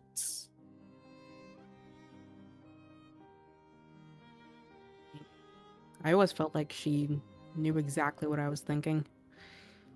Even just from the letters we would write back and forth.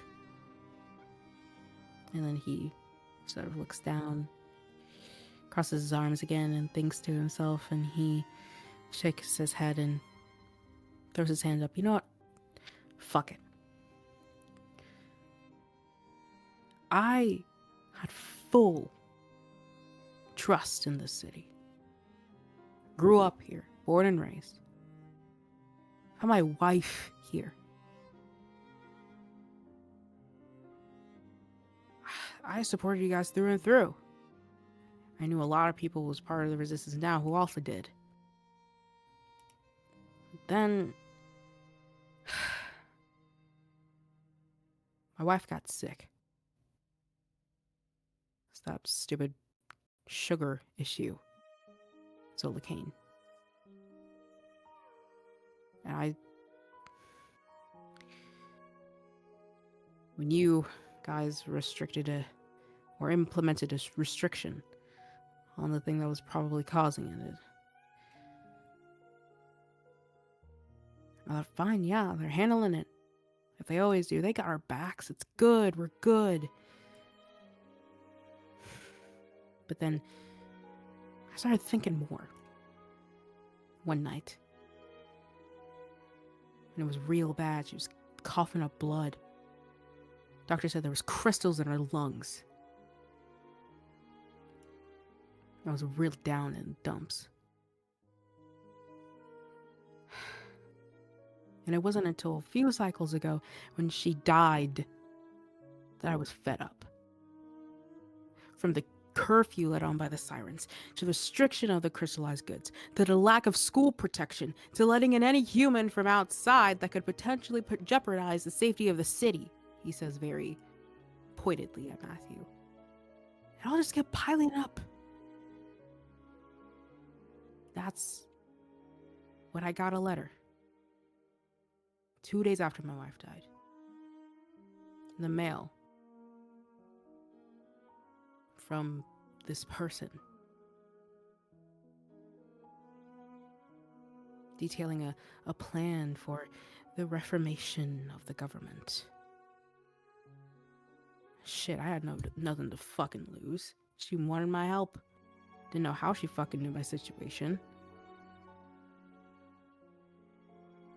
So I followed her instruction. To rally, to recruit, to protest. Peacefully, mind you, he clarifies. To get merchandise. Go to door.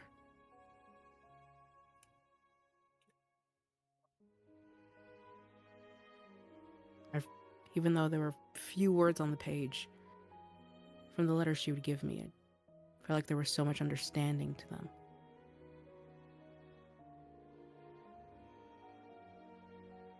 It was real cute. I don't know her name, but she would always end the letters in the same 2 letters. XO.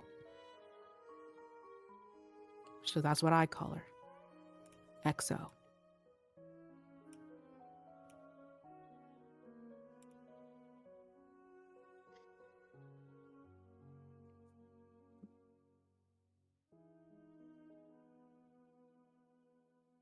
I Have am I heard sorry. anything about the signature? Sorry. Don't go ahead. Oh, Okay. yours is roleplay. I would go with that and we'll ask mine later. I am sorry for your loss.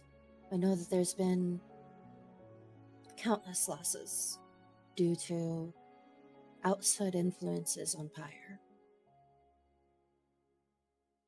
And I wish that this cure for the Zolokane could come faster.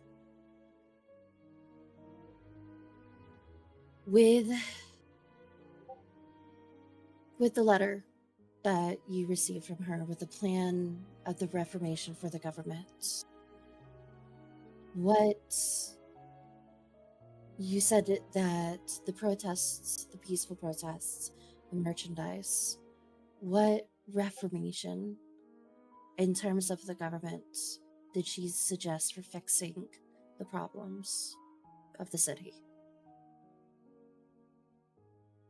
Just thought we were gonna cause a little bit of commotion. That if we There's- screamed loud enough that we would be heard. It was just stuff. There was plenty Everything. of- What I just told you. There was plenty of commotion last night. Was that her plan? I didn't know that was gonna happen. And now knowing that these actions have been taken, will you still follow her guidance?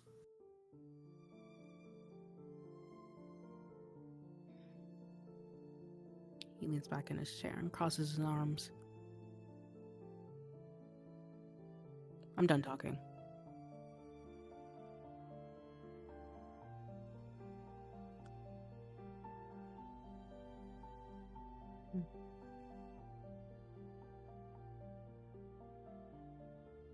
Told you what I know. Yeah, do we have ground for arrest in this moment? For I mean, yeah. What are the rules of enchantment legally? Well, since you didn't, since he said that there wasn't any need for a zone of truth, And he does have the right to be silent. Until, a trial. He's still accused. So he will still stand trial. So yes, he will be detained until his trial. Because it's just from his own word of mouth and not confirmed that everything that he said was truthful. Even though all of you guys got the insight, Mhm. that he was being truthful. I am sorry that she fed off of your grief like this, sir. And I'm sorry that it came down to these actions. Unfortunately, she did harm innocents, and she did harm civilians, people who were the followers of the Justifiers. I understand that you were done talking. That does not change her actions or yours.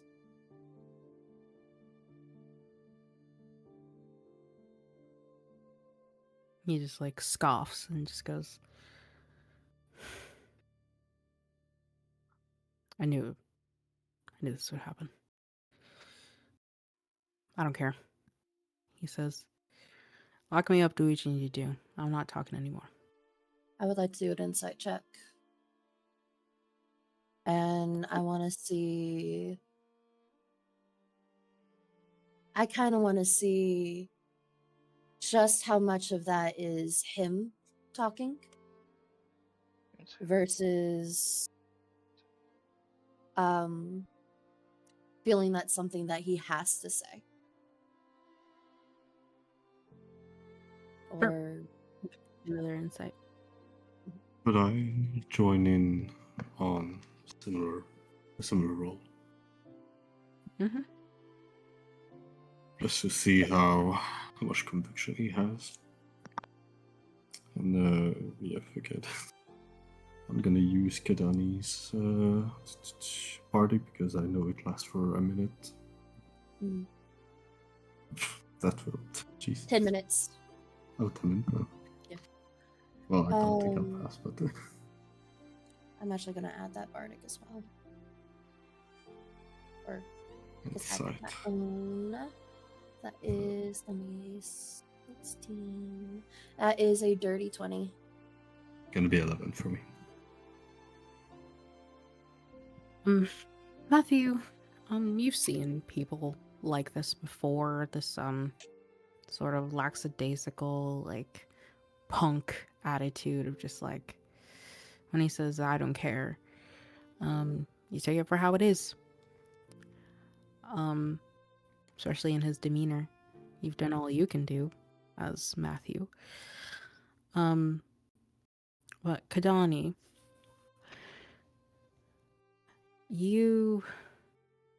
when he says this, I don't care.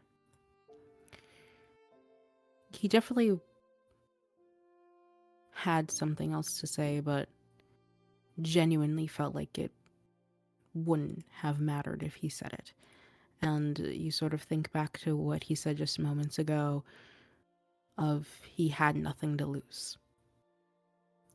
And so you get the feeling that this man has almost given up in some way.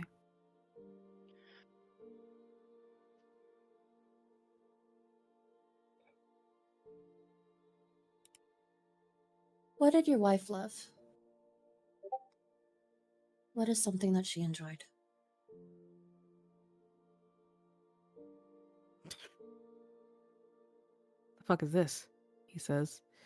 This is and she sets the badge on the desk. This is not a enforcer. This is my curiosity mostly. I've lost a lot of people in my life. And something that's helped me whenever I felt that there wasn't something to lose was to think about something they enjoyed. What's something she enjoyed? You don't have to say it out loud if you don't want to.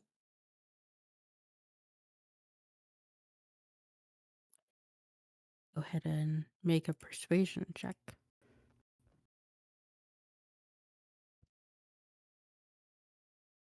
Let's go. So hold on. 15 plus 12, that is 27.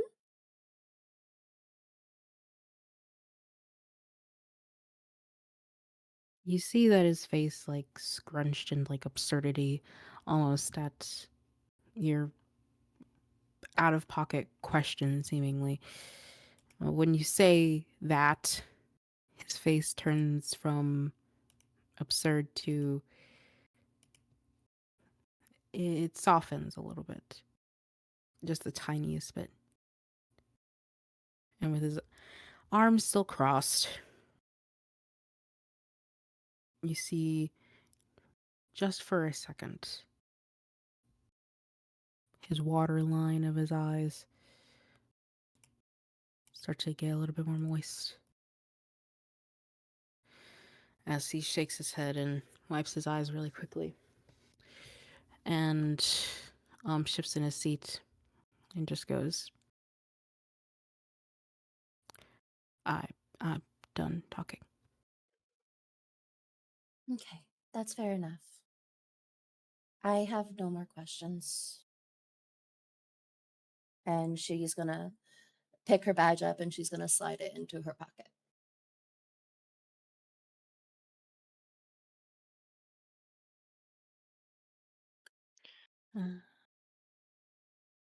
And with that, we Oh. will end the session there. Try, Shay. You try. I'm There. trying. You've been feeling suicidal. She's like, I gotta give something possibly for him to keep living with. No, it's a good try. He needs faith in the enforcers again. That's where his Mhm. He needs insecurity is. faith in himself to get back to a position where he's not I miserable. think Tanji called it right there. Faith in the enforcers? Yeah. His insecurity, which is part of our pattern in the cases, is in the lack of the enforcers, something he used to uphold. Mhm. Yeah. The lack of care from the enforcer. And he's Indeed. kind of totally right. But he's not. That's the thing. He's not. That's the The issue. city, We've done no. The city has kept too much from these people. And okay, Oh, here's the thing: no, if we this give all the Tanji, information, no. we're gonna panic. Like, we need to talk, Michael. By the way, but But the thing is that we have to remember too that Rotundula created the crack for these people. In this case, it would be the lack of faith in the enforcers, but Mhm. the individual insight. goes the rest of the way. 20. On I'm my gonna pull you reroll. for. I'm gonna pull you into another quorum. But also the individual has their agency still. So the crack was set, but he still has the ability to rein himself back. And when Kadani tries to give him an in to talk about something that tethers him to this world, and he's not willing to take it yet, I think that's our Something foothold. lost. Not a foothold he can regain. We can't bring his wife back. We can give him hope again. Yeah. But your memories are still there, you know? Like, to ignore them, he doesn't need to lose that, too. Mhm. Some people need to adjust one step of grief before the other, though. Yeah, sure. But none of I us mean, are he's only therapists. I know, ridiculous thought. What a notion. yeah, his wife's been dead only a few cycles. Exactly. It's so fresh. Yeah. And he blames her death on the lack of things from the enforcers. Right. Though I find that a lot of what he's doing or a lot of what's happening is something that, like, whenever you hate something, you start seeing all, like, you stop seeing positives, you see only negatives. So, like, it was interesting on his answer where the same exact thing was a positive, then turned into a negative. With the crackdown on Zolokane, he was like, yeah, they've got our back. Then immediately switched, literally a sentence later, to how dare the enforcers put a restriction on sugar. So That's all we were doing. Yeah, it sounded We like there's a little didn't bit of hope about explain that. anything. Yeah. We- the- Yeah, which in our defense, we weren't there. You know, like we were held there traveling. for weeks Well, yeah, but longer like than our then travels began. yeah, but that was like the beginning when we finally started getting like proper information. And about this what was isn't going even on, getting we into could the give people- siren situation. Welcome back, Just- Michael. Oh, Michael. Welcome back, Michael. Yeah, Welcome what the back. hell? You're not gonna tell any of us that you're coming back? You just yeah. And Michael is messaging me, right? He's asking me for my notes, and at one point I said point blank, "Do I need to redact things? Like, are you planning on ever coming back, or can I just give you everything?" What did I told you, yeah. Okay, Well, yeah. you know- Told you. No. Did plan on coming back. No, but you made it seem like it's kind of. I said, "Are you ever coming back to our game? Do I need to redact things?" And he says, Are you masters in psychology or not? Like, He says, "I'd like to return eventually. So if Fuck. anything is personal, wipe it. I suppose would be best." several hours later is Eventually. eventually, ma'am. 7 hours later Michael! is eventually. You, This is eventually. Michael, you Michael, From that was time- at 3 This is an o'clock. eventual time. This is an eventual moment. This is Oh, eventual. wow. I've seen you in person. I've seen 5 you seconds in from now, it's person gonna be three an eventual times, moment. 4 days, 4 or 5 days. Seen you Yes, in awesome. person talking about this game specifically, Yes, and you're correct. just brushed it off like, oh yeah, I guess that's a thing that happens. That literally today, I was like, oh yeah, I know I have D&D, and you were like, oh yeah, you have that game to play, like as if you were just like casually like, oh yeah, I'll think about it. Like, You did have that game to play. I had that game to play too, but I addressed Well- the fact that you had that How game long to did play. you Wasn't it? go? No. Wasn't it Friday night? It was Friday night. It was me, you, and Michael in the chat, and I was like, "Yeah, Dawson." And I was like, Dawson. So what do you mean? How long has this came been to in me the about works? coming Yeah. back. I came to me about coming back before last week's game, but it was pretty soon through the week, so I decided to let that one run by to make sure everything was locked in. Oh my god. Well, Michael, Correct. I'm we're I'm happy glad to I have won't. one do that. I'm yes, and I'm glad I won't have to fucking deck on you Same. for not being in the game. Yeah. And But- I'm glad you pulled the trigger on the other ones. Yeah. I didn't. Shut up. you That's did.